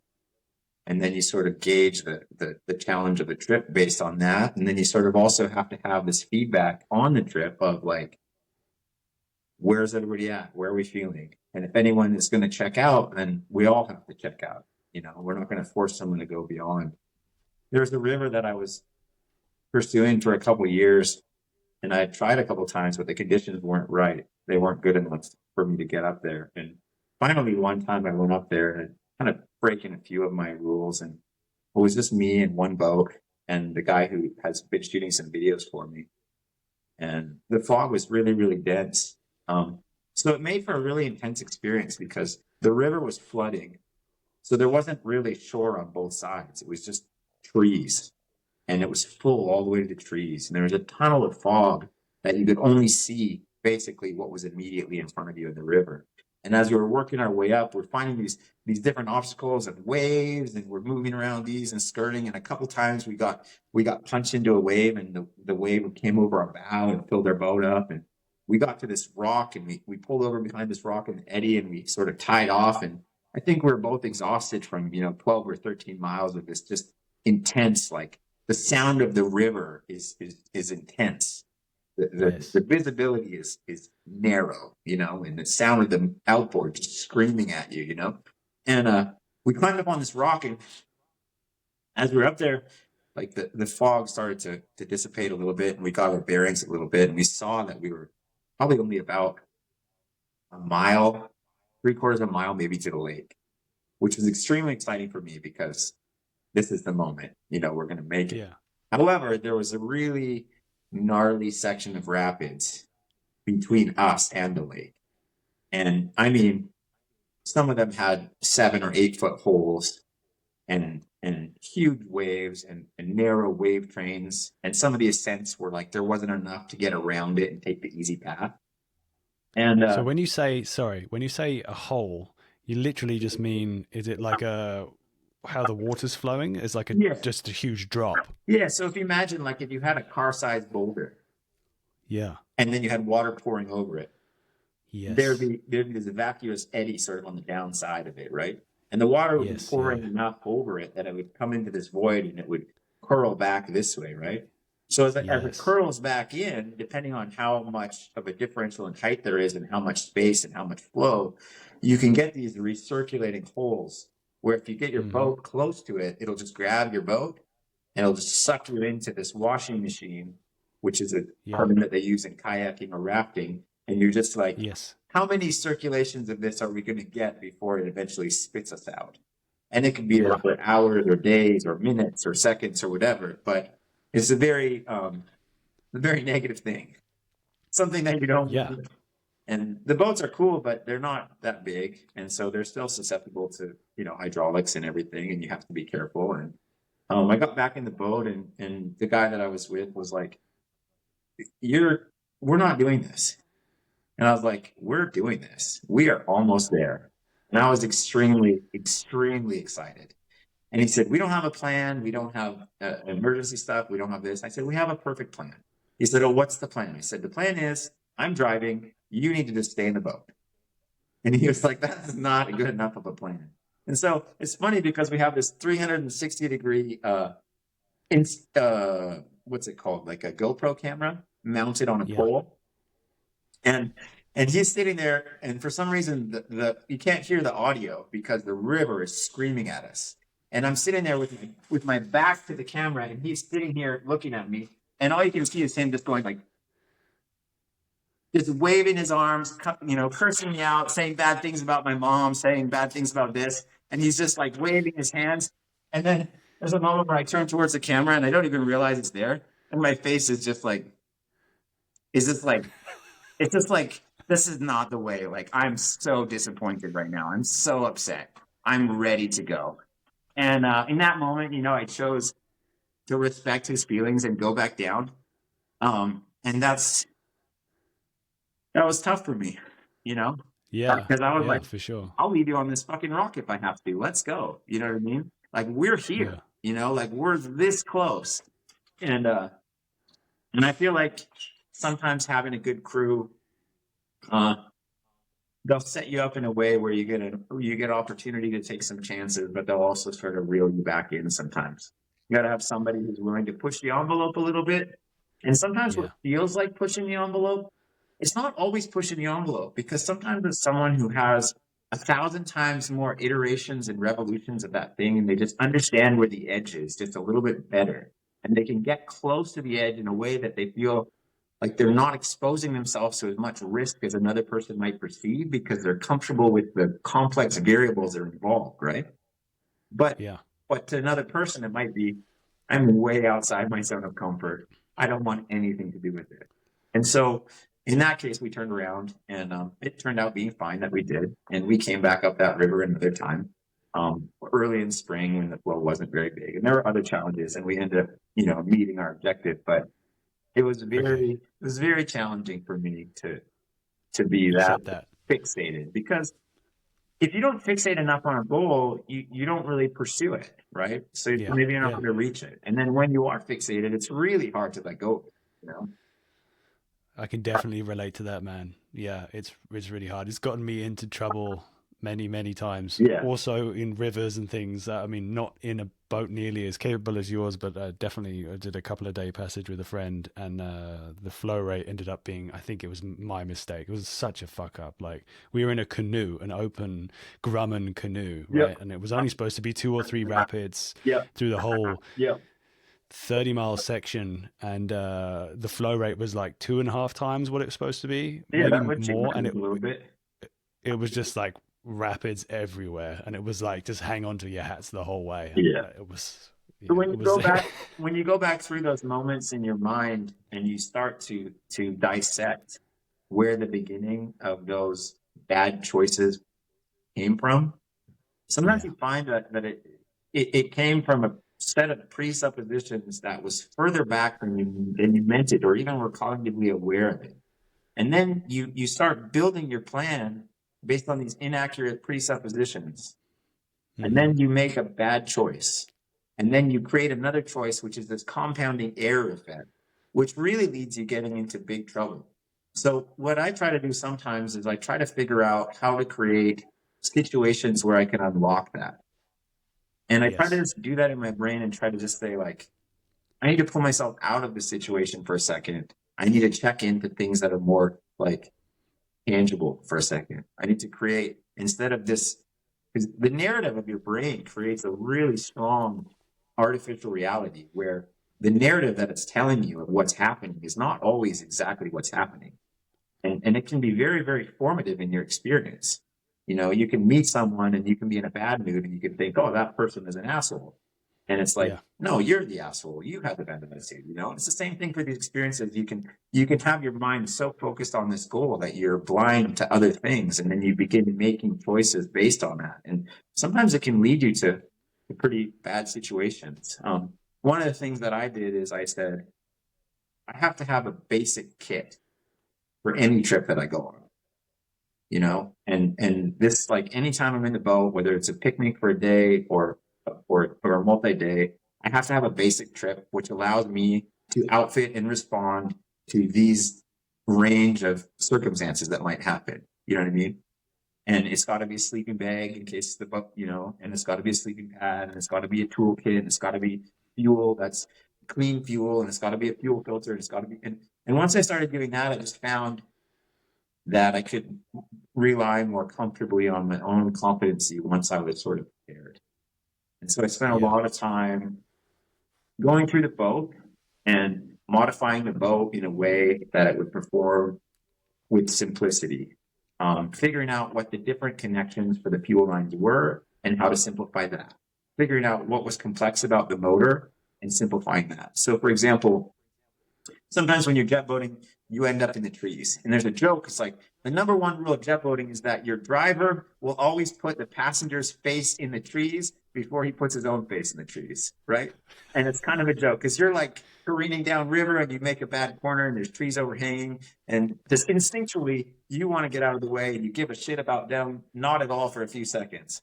So sometimes these sweepers come in and they'll end up breaking the key off. You know, and some of the motors that we run, we try to run these performance motors, which are older two-strokes, which are a little bit less fuel efficient, but they wind up faster. And it's a short shaft, large pump, and it's a very, very good motor for what we're running. But this particular model that we have, this Mercury, the key sticks out. And so after breaking a few keys off in the field, I thought, well, I'm going to change this. So I took my motor apart in the winter and I rewired it with a push button start. So now every time I touch the push button start, it'll just fire. I don't have to have a key override. I don't have to anything that can get hit by a branch. You know, they take apart the oil pump. They just simplify it. So you're running mixed fuel, and just go through the motor and go through your whole setup and sort of simplify it in a way that the least amount of things that could go wrong. You know, figure out where in your fuel line you want it to be a hard connection and where you want it to be a connection that you can take apart in the field in case you have to. You know what I mean? Figuring out if you want your motor to be ran with a hydraulic tilt trim system, which can hold your motor down hard, but can also pick your motor up, or if you want to swap it out to the older style air piston. And the air piston has an advantage because if you leave it open, when you're accelerating towards an obstacle, when you come off the throttle, the water that's floating up through the tunnel will actually pick the engine up 3 or 4 inches, and you can glide over the obstacle without hitting it. Versus the newer style with the hydraulic will hold it down hard.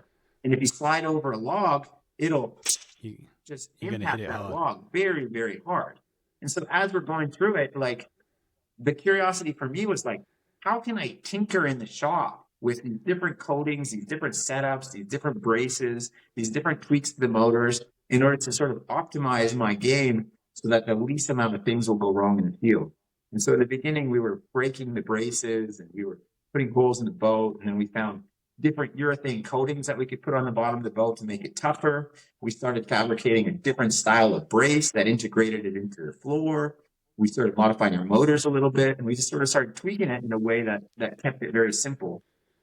And so that was really kind of a nerdy but very fun part of what we're doing. And it also helped our boats to run sort of optimal. And whatever I would do to my boat, I would do with my jet boat partner. So he has an identical setup to me. So anything that goes on my boat can go on his boat, and we can swap. Okay, that's perfect. Yeah, so you're kind of carrying a toolkit or have extra spare parts just in case as well, sort of by default. Yeah, and I think the love of that, like my pursuit of that curiosity of how to sort of like to reduce the variables and how to sharpen and how to hone things. I think that's maybe the only skill that I have, like pursuing the honing of that thing. And sometimes the trail is long, and my friend, my jet boat partner, will come in and he'll just get right to the point and he'll see exactly what it is. But sometimes the trail leads to other interesting things, which eventually can culminate and distill into useful things, even though it seems like a rather sort of tumultuous and circuitous path to get to where you're going, right?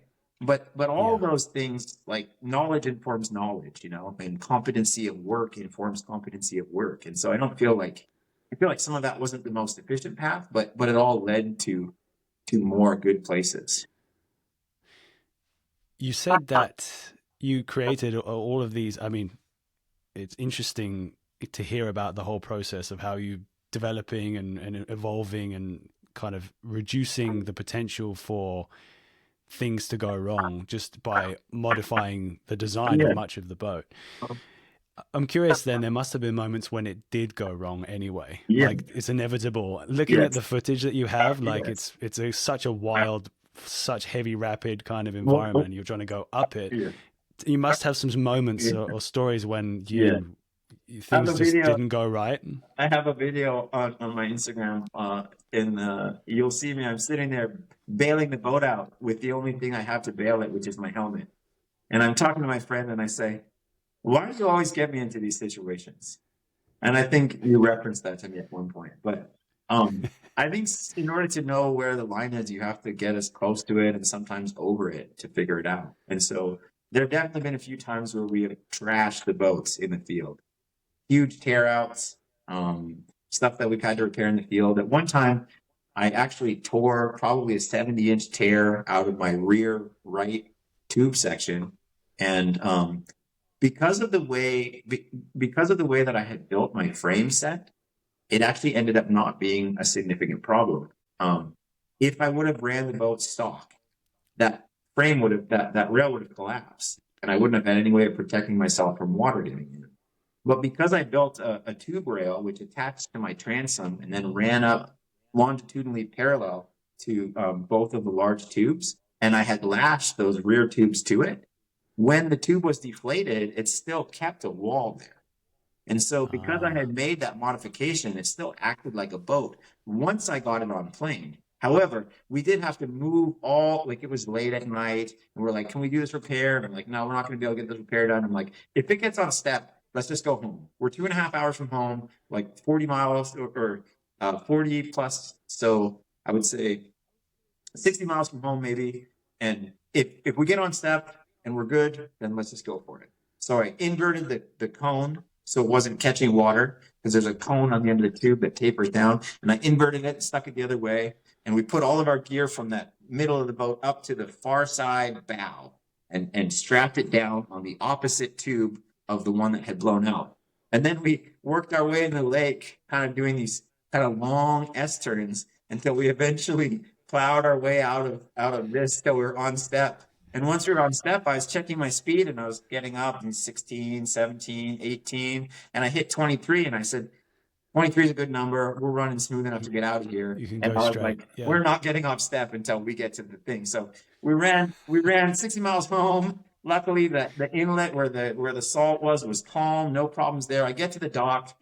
I lash my boat off and I run to the trailer. And when I come back down, of course, the motor's underwater almost, it's all the way up to the water. And that whole section of the boat is, because it's not on step, is just underwater. And the guy says, hey, I think your boat is sinking. And I was like, yeah, I think it's going to be okay. Considering where we came from and considering how much we have to go to get out of the pier, I think we're going to be okay. So I've also seen some footage of you. I don't know if it was you or one of your buddies that you're going out with, but sometimes these things don't go right. The boat flips and suddenly you're now in the middle of rapids getting washed down. And it's incredible how fast the boat is going downstream once it catches the current. Yes. There must have been some pretty scary moments then. I mean, you're wearing helmets for a reason. Yes. Well, we weren't always wearing helmets, right? In the beginning, we weren't wearing helmets. If you look really closely, you'll see I have a beautiful half moon scar here. Oh wow! It's kind of shiny. Yeah. And that's like what 3-inch? Oh 3-inch. It was a flap that was hanging down over my eye, like an eye patch. We'd ran up to a glacier, and on the way out, the first section was really bony and really steep, and the river was dropping really fast and there wasn't much water. So you'd probably be getting up to speeds of, 36 to 38 miles an hour coming down, which is pretty fast for an outboard jet that usually runs around 27, 28. And it means your decision making in the boulders has to be really good. So I was going to follow and be the safety boat. So I was going to be the rear boat. And my jet boat partner took off and he took the wrong line. And he has a habit of doing that sometimes, but he always sends to make it work out. So he took the wrong line and I thought he was going to end up with his boat high and dry. So I tried, as I was cruising, I tried screaming at him and tried to wave to his passenger to move over to the left. And that, second and a half of me not being focused on my objective, I looked up and there was a huge boulder directly in front of me. And I was about to clip the side of it, which I know would have flipped me over. So I just turned the bow so that I just hit it dead center. And we sent the boat up into the air and we crashed. My face came forward and just smacked into this hard reinforced lid on this plastic tote that was has all my tools and stuff in it. And so when I came back up, my nose is bleeding and my face I have this big flap of skin that's flopping. The boat's going sideways. And I felt the light just fade for a moment. And I thought, oh, I'm going out. And then all of a sudden the lights came on without going. And I grabbed the tiller, I straightened the boat, I steered over to shore, I took it off. And I had a guy that works with me and came with me for the day to kind of show him how cool these boats were, And he was a younger guy. And he looked at me and he's like, your face is falling off. And I just saw that dead sort of like shocked look in his eyes, And my other guys saw that we had crashed the boat. So they parked down about 100 yards and they had hiked up on the beach and came up to us. And I was holding my head like this. And one guy grabbed a t-shirt. And so I tied it around my forehead like Rambo. And I was thinking to myself, okay, we've had a bit of a failure in the boat. The boat didn't get a hole in it, but the internal structure, the I-beam floor, had ruptured. And so it had lost its shape and now it had a big bulge in it. So the I-beam was no longer able to hold the contour of the boat and it had expanded to kind of like a big balloon. So it was going to perform differently. And also the fuel had been kind of smashed a little bit. So I got out my toolkit and I was holding my face with a t-shirt and directing the person how to do this. And I was thinking to myself, I feel bad right now, but in an hour and a half, when the swelling and everything happens here, I'm going to be in a bad way. And me and my partner are the only two who have the skills to negotiate getting down. So I have to decide, am I leaving the boat here and going with him? And then 4 of us are going to be in one boat, which has a risk. Or am I good enough to get down? And I decided that I was, knocked around, but good enough to get down. And so we put the boat back together in the way that it would run. We switched partners. And as we were doing this all, I looked over at this friend of mine who works with me, and he had his boots and shoes off, and he was walking around in the creek. And he was just completely out of it. He was in shock so much, he didn't even know where he was. Whoa. And it was an interesting insight into me that, like, sometimes the person who gets affected the most by the shock is the one who experiences it in a secondhand nature and watches it happen rather than that it happens to. And that was interesting because that has come up a few times, that lesson. In that case, I was able to drive the boat out safely, get everyone out, drove to the hospital, had them stitch up my face. And a couple years later, with a little bit of a comb over, I in most cases, I do okay, but I can also kind of rub when I get to thinking about situations and I come to rub it, I feel the lumpiness and it reminds me of what happens when I make bad decisions and when I lose focus. Another example is I have a brother who lives in Idaho, and his friends across the street is a guy who grew up in Germany. And for his 60th birthday, my brother said, I would love it if you could give these guys an experience of a lifetime, And I said, okay, we'll take them for a little trip here. And so me and my friend Kurt got together and we got another boat. So we had 3 boats, and there was 3 of them. And so we put one in each boat, and we took them up the river to the cabin, and we hung out and cooked them some nice meals. And the next day we planned to go up do this river ascent to this big glacier that they could hike around on, and be very cool for someone from, Germany to be able to experience this on their 60th birthday. And so we got up through the river, and the river was a little bit higher than normal, but everything was pretty clean.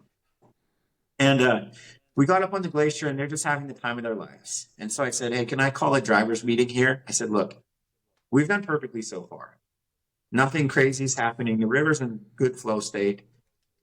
Sometimes what happens at this point is we feel so excited that we start to take risks on the way home. And we try to make it a little bit more exciting to even get more of the day. I said, in this case, let's play it conservative. I'm going to be the first boat, and I'm going to lead us out to make sure we're taking the best path.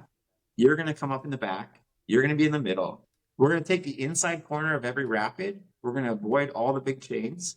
And we're going to try to safely navigate this back to the cabin with minimal risk exposure, because these guys have already had a big day.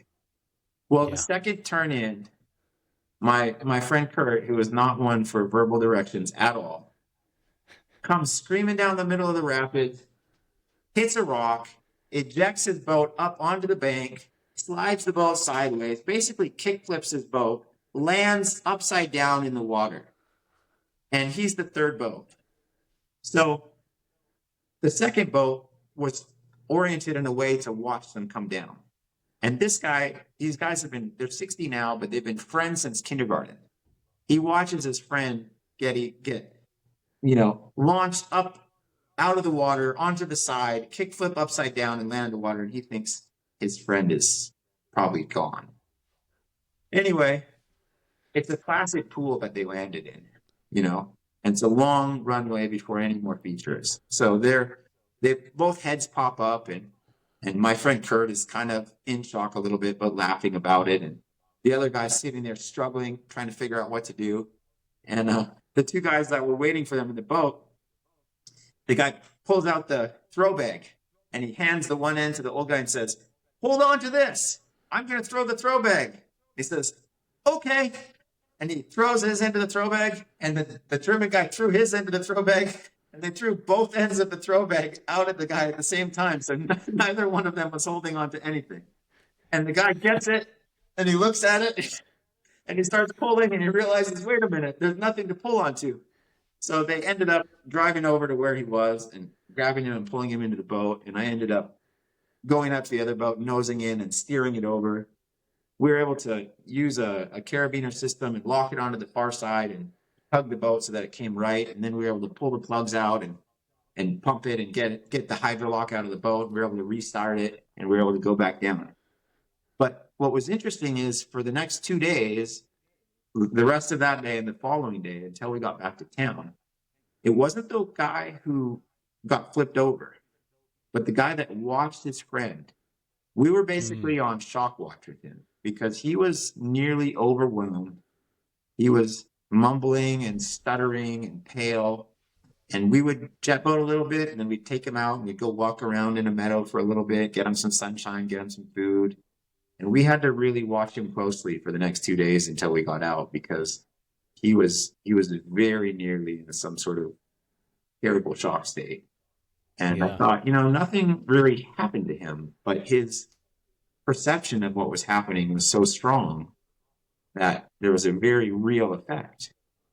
And that's it. There's some interesting psychology and some interesting lessons in all of that, I'm sure. But we were able to get him out, and the journey out after that was pretty calm. And we were grateful that, nobody got hurt.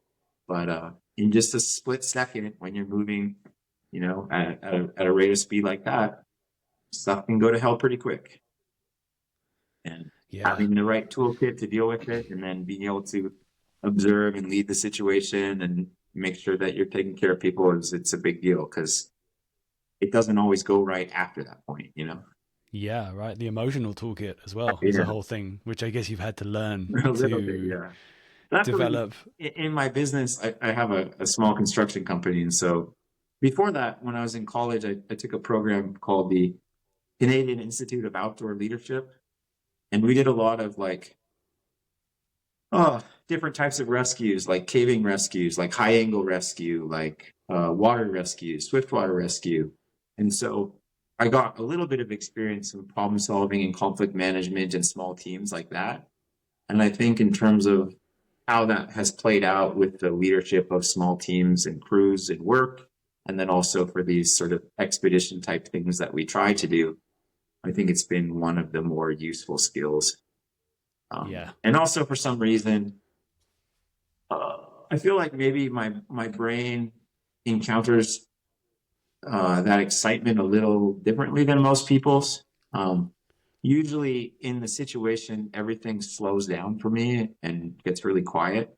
And you get these moments of just singularity where you can see pieces moving slowly.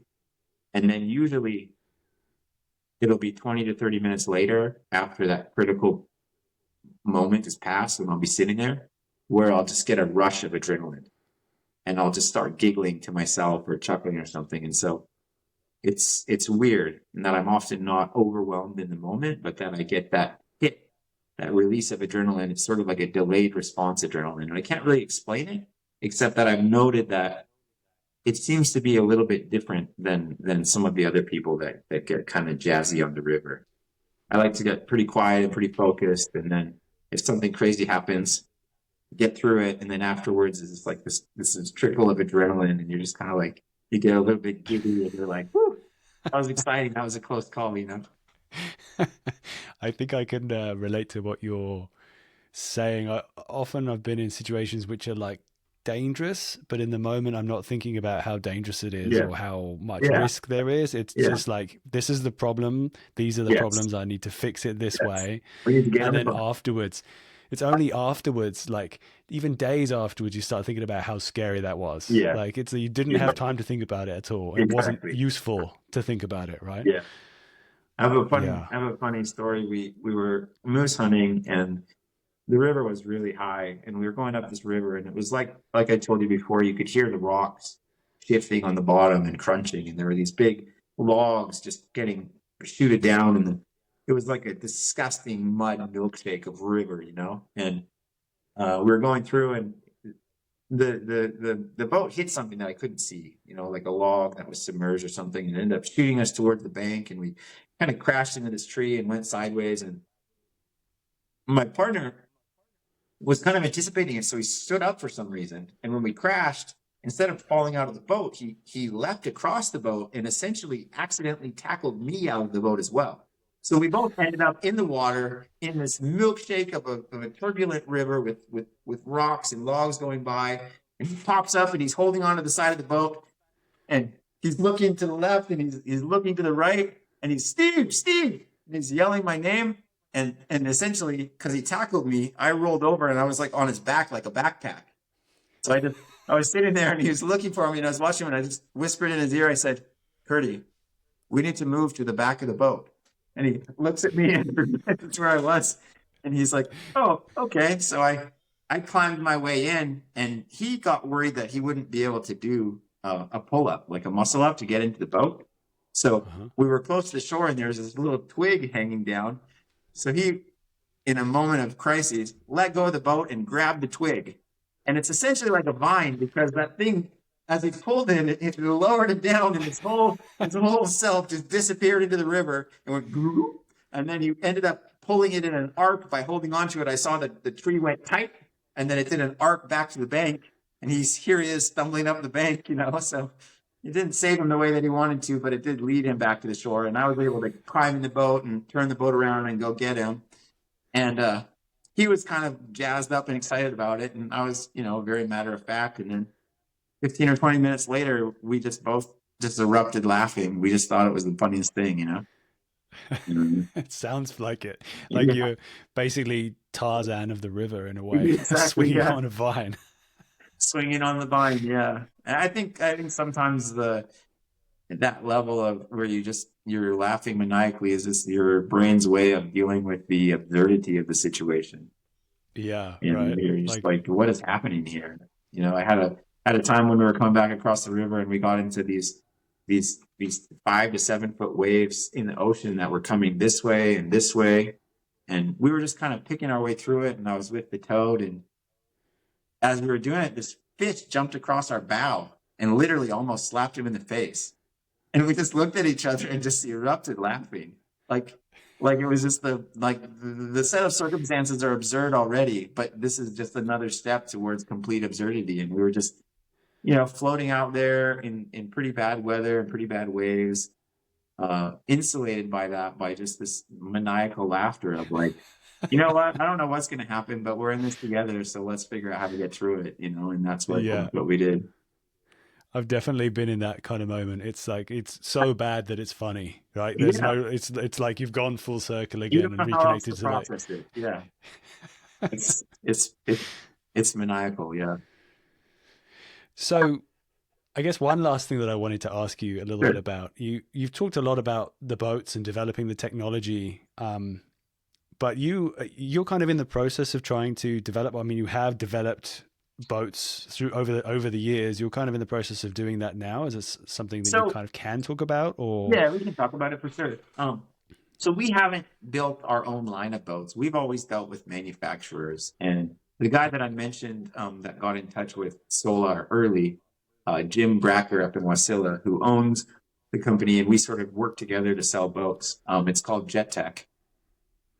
He's done a lot of jet boating throughout the years and a lot of innovation. And he's one of the ones responsible for going over to Russia and helping them get the design for what is probably their most popular seller right now, which is called a superjet. And that boat is cool because it's sort of a flatter boat than what I run. And it's made to be a very efficient machine. It's made to move high amounts of weight, very shallow for long runs. And because it's so flat, you don't really steer the bow the same way that you do with a boat like mine. It has a little bit of a modified V. You end up kind of vector steering the boat, which means you take the ass and you point the ass away from where you want to go, which means the bow sort of turns into where you want to go and you sort of steer the boat that way. But it's a very, very efficient hull that runs mind-numbingly skinny waters with huge amounts of weight, and it's called the superjet. And from there, we're always trying to innovate and make the boats better. But we haven't always been willing to, we've been trying to explore this market and we've been kind of working together. And so it's like, what are our options for manufacturing? Are we going to go overseas? Are we going to go in the States? Are we going to go, we've had these different factories that we've talked to. And so far, we've been trying to commit to partnering with someone who already makes boats and say, can we develop a line of boats for us that has specifications that we want, that will make your boats better in terms of performance, that we can sell to our clients here? And we haven't had a really great success at a long-term solution with that partnership, because the first ones we were doing with Solar in Russia, COVID came and that made some problems. And then after COVID, they decided to get this big war. And so that was some more problems. And that's still going on. Then we've dealt with a company called Project. We've also dealt with a company called Outback Boats. And, there's always a tension between, we're the manufacturers, this is our boat, this is what we want to do. And then we've invested a lot into the R&D and this is what we're doing and how we do it. And then we come in and we say, well, these boats are purpose built. So like any boat, there's pros and cons to it. And we're looking for a boat that will maximize a specific niche that we want to reach the people that we're selling boats to. And so sometimes it doesn't always fit with what the manufacturer is doing. There's these really, really cool boats from New Zealand. And in fact, the owner he used to sell Solar and he developed his own line with a company there called Inflatable, and he came out with these Outback boats. And they're great because instead of being made out of PVC, they're made out of TPU. And they have new designs and they're welded and they're very, very tough. They're lightweight. They're high performance boats. But in New Zealand, they tend to run the boat on these shorter missions. So they'll have one or two guys, some fuel and a toolkit, and they'll run it for an afternoon or for a day. And so they can take a boat and they can give it some shapes that allow it to be more high performance. But those shapes, when you put 15 or 17 or 1800 pounds in the boat, perform differently than a flatter shape would. And so sometimes they're not quite as efficient. And so we're trying to figure out how to optimize performance, efficiency, et cetera, longevity, durability, to meet the needs of the clients that we're serving, which are mostly, to be honest, most of them are hunters, fishers, people who are going for their once in a lifetime or yearly moose hunt, caribou hunt, whatever, up in the interior of Alaska. And then down here in Southeast Alaska, people who are using it the same way, but they need a little bit of a different boat shape because they're often having to cross the salt water to get to the river that they're going to. So we're trying to simplify it and come out with sort of 2 different models of boats or 3 different models. And we've looked at a bunch of different manufacturers. We've had different prototypes made. We've had certain parts of the boats made. The complexity of the floor in terms of it being an I-beam performance floor is more complicated than you might think. It's not an easy thing to come up with well, because you have to have enough rigidity for performance, but you have to have it be soft enough to deflect that it doesn't absorb all of the negative energy when you hit a rock or something. Yes. And so we've tried to give input to Outback boats, and they've made some changes with us. And we've tried to give input to Project boats, and they've made some. And we have a file of notes sort of for what we would call like a generation 3 or a generation 4 boat, which has some very cool features which aren't in market yet. And currently we're trying to figure out if we want to sort of reveal those to the manufacturer we're working with, but maybe not without any sort of like non-compete forms in place, et cetera, blah, blah, blah. Or if we can go through the process of having to monetize up and find a manufacturer, or if maybe we're curious about becoming our own manufacturer and doing it that way.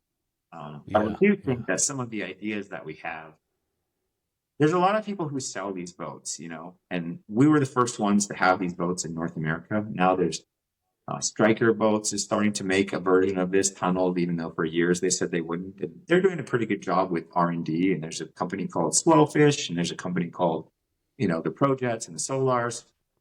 But a lot of those guys that are doing that are selling the boats. And it's kind of like going to a car dealership versus at Jet Tech, like we've run the heck out of these boats for years. We know what works. We know what parts of them are breaking. We know what parts of them are performing. And we want to be able to incorporate the best ideas of the existing into the best ideas of the future in order to build a boat that is really, really successful. I feel like in Russia, there's a sort of value assessment, and if they can make something cheaper, they will. And in some of the places that we've had them manufacture, they have that attitude. But for us, if someone is going to rely on your product, the product they bought from you, to go 2, 3, 4, 500 miles into the wilderness and rely on what you've given them, you better be damn well that you've given them the best thing that you can, because life's going to hang in the balance. Yeah. I mean, you've showed that with many of your stories today. Yeah. Something popped in my mind when I was thinking about, well, 2 things. First of all, a lot of these amazing stories, like there's so much incredible footage that you're capturing with drones and sort of seeing this action as it plays out through the river, like roaring all around you, sometimes getting flipped over. I mean, I was looking through and I've seen all that stuff. But the actual thing that I wanted to ask you about is you're saying about the specific needs of these boats. Have you ever considered, or maybe it already is being used in a rescue capacity? Because I'm imagining in times when winds are high and you can't chopper in and rescue people, pull them out, like surely a boat like this can get far deeper than anything else. Yeah. So we've sold several boat packages to the state troopers in our state. We've also sold boat packages to fire and rescue. And they have access to, like, say, a town that has a local river that runs up. We've also sold packages to, like, the East Coast search and rescue fire department teams and have flown out and done training packages with those guys. Personally, an example of that would be 3 or 4 years ago, we went up just on a whim, and we were trying to get up to this waterfall, which is kind of tricky to get to. And it's on this river that was always been very, very scenic, but the year previously had really washed out. And we have a lot of young rivers here in Southeast Alaska. And so it had really just been cored out. And there had just been hundreds of trees and hundreds of boulders and stuff because of the huge flooding, and it completely changed the whole shape of it. And so as we're getting up there, some of the pathways that we had used before, they weren't any good. And so we got to a spot where there were trees blocking one flow of the river and a huge dam of trees blocking the other flow of the river. And we couldn't get up. And so we were there, and there was me, my partner, each of us had a guy in our boat. And then there's another set of boats that wasn't with us that came up behind us. And as I was sitting there looking at it, I realized that the shoulder on this path was very close to breaching where an old riverbed was. And so I thought, well, let's go up there and do a little bit of terraforming. And let's move some of these rocks out of the way and see if we can get a trickle of water to come this way and see if we can make our own path. Because it's going to be much easier to take this old dry riverbed than it is to cut out these monster trees that are laying across this way, or this whole snarl of trees that are going to go the other way. And so we got up there with a group of kids, and we had our hands, and we were digging some rocks out of the way, and we moved them. We got a trickle, and within 15 to 20 minutes, we had a 3-foot wide, 6-inch deep river of water in this new dry bed, and we were able to run up it and go all the way up to the waterfall, and we had a great day. And it was really, really cool. And a week later, we got a call from the fire department, and they said, there's a guy who was pack rafting, and he was running down, and he got caught underneath the strainer, and he drowned. And we know where he is, but we can't get to his body. Can you help us? And I looked at my partner and I said, we know exactly where his body is. There's a section of river where it came down, there's a corner, and there's some rapids, and there were a couple of trees overhanging. And we said, if he didn't scout that section, and if he didn't know to get on the inside of this turn right away, for sure, there's no way that he was going to make that. He's going to hit that. So we got in our boats and we ran up it. And ironically, the only way that we were able to get up there was because we had sort of terraformed this little path the week before. And so we drove that up and we got over, and we met the rescue team up there. And they were set up to do like a 3-to-1 pulley system and try to get it, but they couldn't get out and get to the body. So there's a standing wave where the person was trapped. You know, he was caught against a strainer, which is a tree that was coming down into the river, and he couldn't get underneath it. He was trapped in the bottom. There was a standing river, and we took the boat and we ferried the boat over to him, and I sort of had to sort of wedge my leg into the corner of the boat and stick my head underwater and reach down so I could loop a loop underneath his arms and tie it in a way that we could have something strong to pull on. And then we went back over to the edge and we set up the same winch that I use for pulling moose out.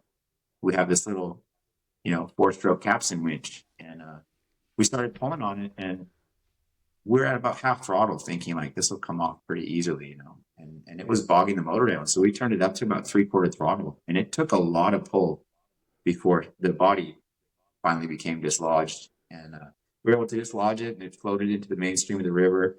We went out and grabbed him and rescued him. And then without convening with the rest of the rescue team, we just went up to where the chopper was, put him in a bag, and let the chopper take off with this guy.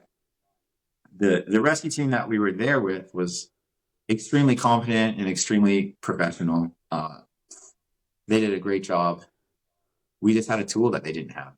And our knowledge of the river, and then our knowledge of being able to pilot the boat in a way where that might have been kind of dangerous, but I was able to trust my partner piloting it, made it so that we were able to get to that guy and to recover the body. And I think that made a pretty big impact in their minds in terms of the capability of what these boats could do. And maybe how in that case it was a recovery, but in a certain situation, like on a river in town here, maybe that would be a rescue instead. And so a couple of years later, they actually became clients of ours, and they bought a boat from us. And they had a team come up and do swiftwater training with them in rescues, so that they're now capable and trained up for being able to do rescues on the river. Yeah, that's a pretty wild story. It's got to be a stark reminder for you as well of like how easy things can go wrong. I mean, it sounds like you already understood what the dangers were of that corner, but there's nothing more real than seeing the exact results, are there, of when stuff doesn't go to plan. I had a flashback, like somewhere in like 98 or something. I was in a school. We were doing like an avalanche school up on Mount Baker, and it was a crazy high I don't remember, 98, 99, 2000, one of those years, crazy high snow year, Mount Baker in Washington. And we dug a pit, pulled half of the snow all the way to the ground. And there was about 6 of us there, and we did the identification of layers and strata and figured out we were doing, very sciencey stuff. And at the end, the instructors said, okay, one by one, I'm going to have each one of you lie down in the bottom of the pit, and every single person here is going to throw 1 shovel of snow on you. And we're like, 1 shovel of snow, like whatever, right? So we went down there, laid down, and everyone threw 1 shovel, and it was enough. I could not pry myself out. You know what I mean? Like I was stuck. And just the snow holding me down and my body spread out, I couldn't create enough force to come out of that. And when you have the torrent of a river grabbing every cubic millimeter of your clothes and your body and your skeleton plus your gear, that's a lot of force. The pressure per inch or whatever is huge. And you really want to avoid getting into that situation, because once the variables begin to stack against you, it goes wrong very quickly, and there's not a lot you can do to get out. Yeah. But I guess you can do what we do to try and avoid those situations the best you can, as you were saying. But yeah, it's pretty real, the consequences. Yeah. Steve, I think that's a good time to wrap up with our chat today. Sounds good. Thank you for sharing so many stories and all your knowledge. And it's about a world that I didn't really know anything about. I've just seen so many amazing videos and footage on your Instagram, which I guess makes sense then. How do you want to send people anywhere? How can people find you, follow you? Is there socials or YouTube or websites that you want to send people? I mean, they can find me how they find me, I'm not trying to put myself out there in a big way. Okay. I'm certainly not shy of it. I have a little account on Instagram. It's at Spicy Fishes, SPOICY Fishes. Maybe you could plug that for me. But I will. I think that is cool only because it shows people that there's a way to explore the wilderness that may be outside of the parameters of what they've thought already.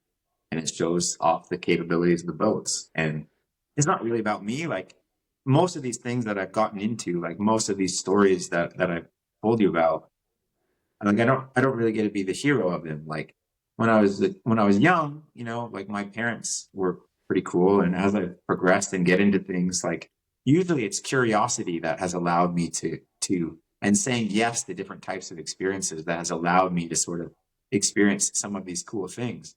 But I'm often with people who are more competent in different areas than I am. And it's cool to be able to experience the world through their lenses sometimes, Even the guy that I jet boat with, like, yeah, I get to post videos of some gnarly stuff that I run, but instinctually, he's a much better operator than me.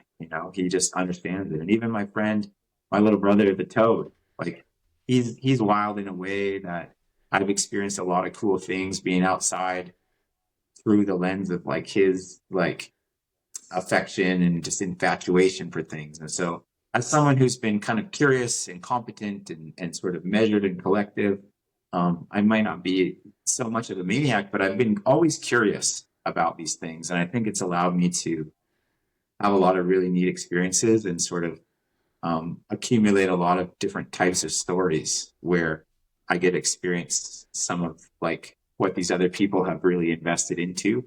And I get to reap the benefit of that. And so I'm really grateful for that. I think, everything I've ever done has been led or influenced by someone who did something pretty cool before me. And so I'm grateful for that and for all the ways that those people in those times were my teacher, Yeah. Amen to that, man. Yeah.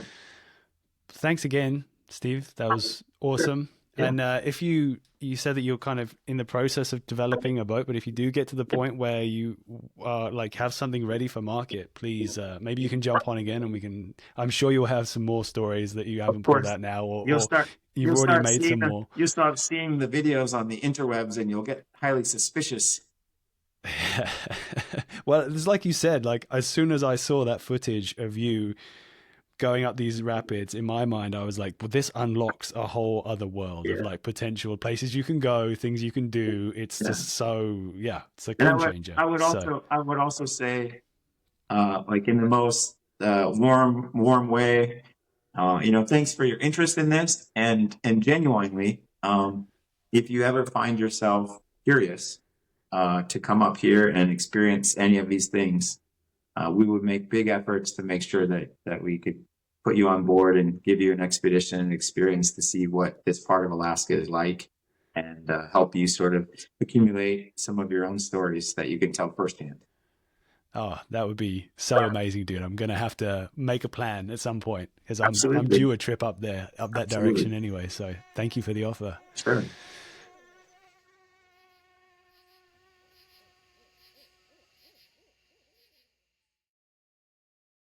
All right, that's another episode done and dusted. Thank you again, Stephen, for all of your time and your amazing stories and your very kind offer to head up and attempt to, it sounds like, risk my own life in some wild rapids, which I am working myself up to, I've got to say. If you enjoy this episode, then by all means, it would be amazing if you could give us a follow or a subscribe, depending on what platform you're on, if you haven't done that already. If you could share this with a friend, that would also be fantastic. The more people who get to see this or hear this podcast, then that gives me more opportunities to talk to more interesting people, which makes the show better, and onwards it goes. So it would be appreciated. Thank you for that if you can do it. I also want to say a big thank you to Adam Brennan for introducing me to Stephen, because I actually asked Adam a while ago if he knew anyone as bonkers as he is in the wilderness, and Stephen's name came up. So, Adam, thank you for that connection. If anyone listening knows somebody who has some great stories from out in the wild or does some interesting or weird shit out here, then by all means, get in touch. You can reach me on Instagram, just send me a message, or yeah, I think that's probably the easiest way. I'm not going to give myself too many ways to miss messages. So yeah, just reach out and let me know what's going on. Okay, I think that's everything for this episode. Thanks again for listening, and until next time.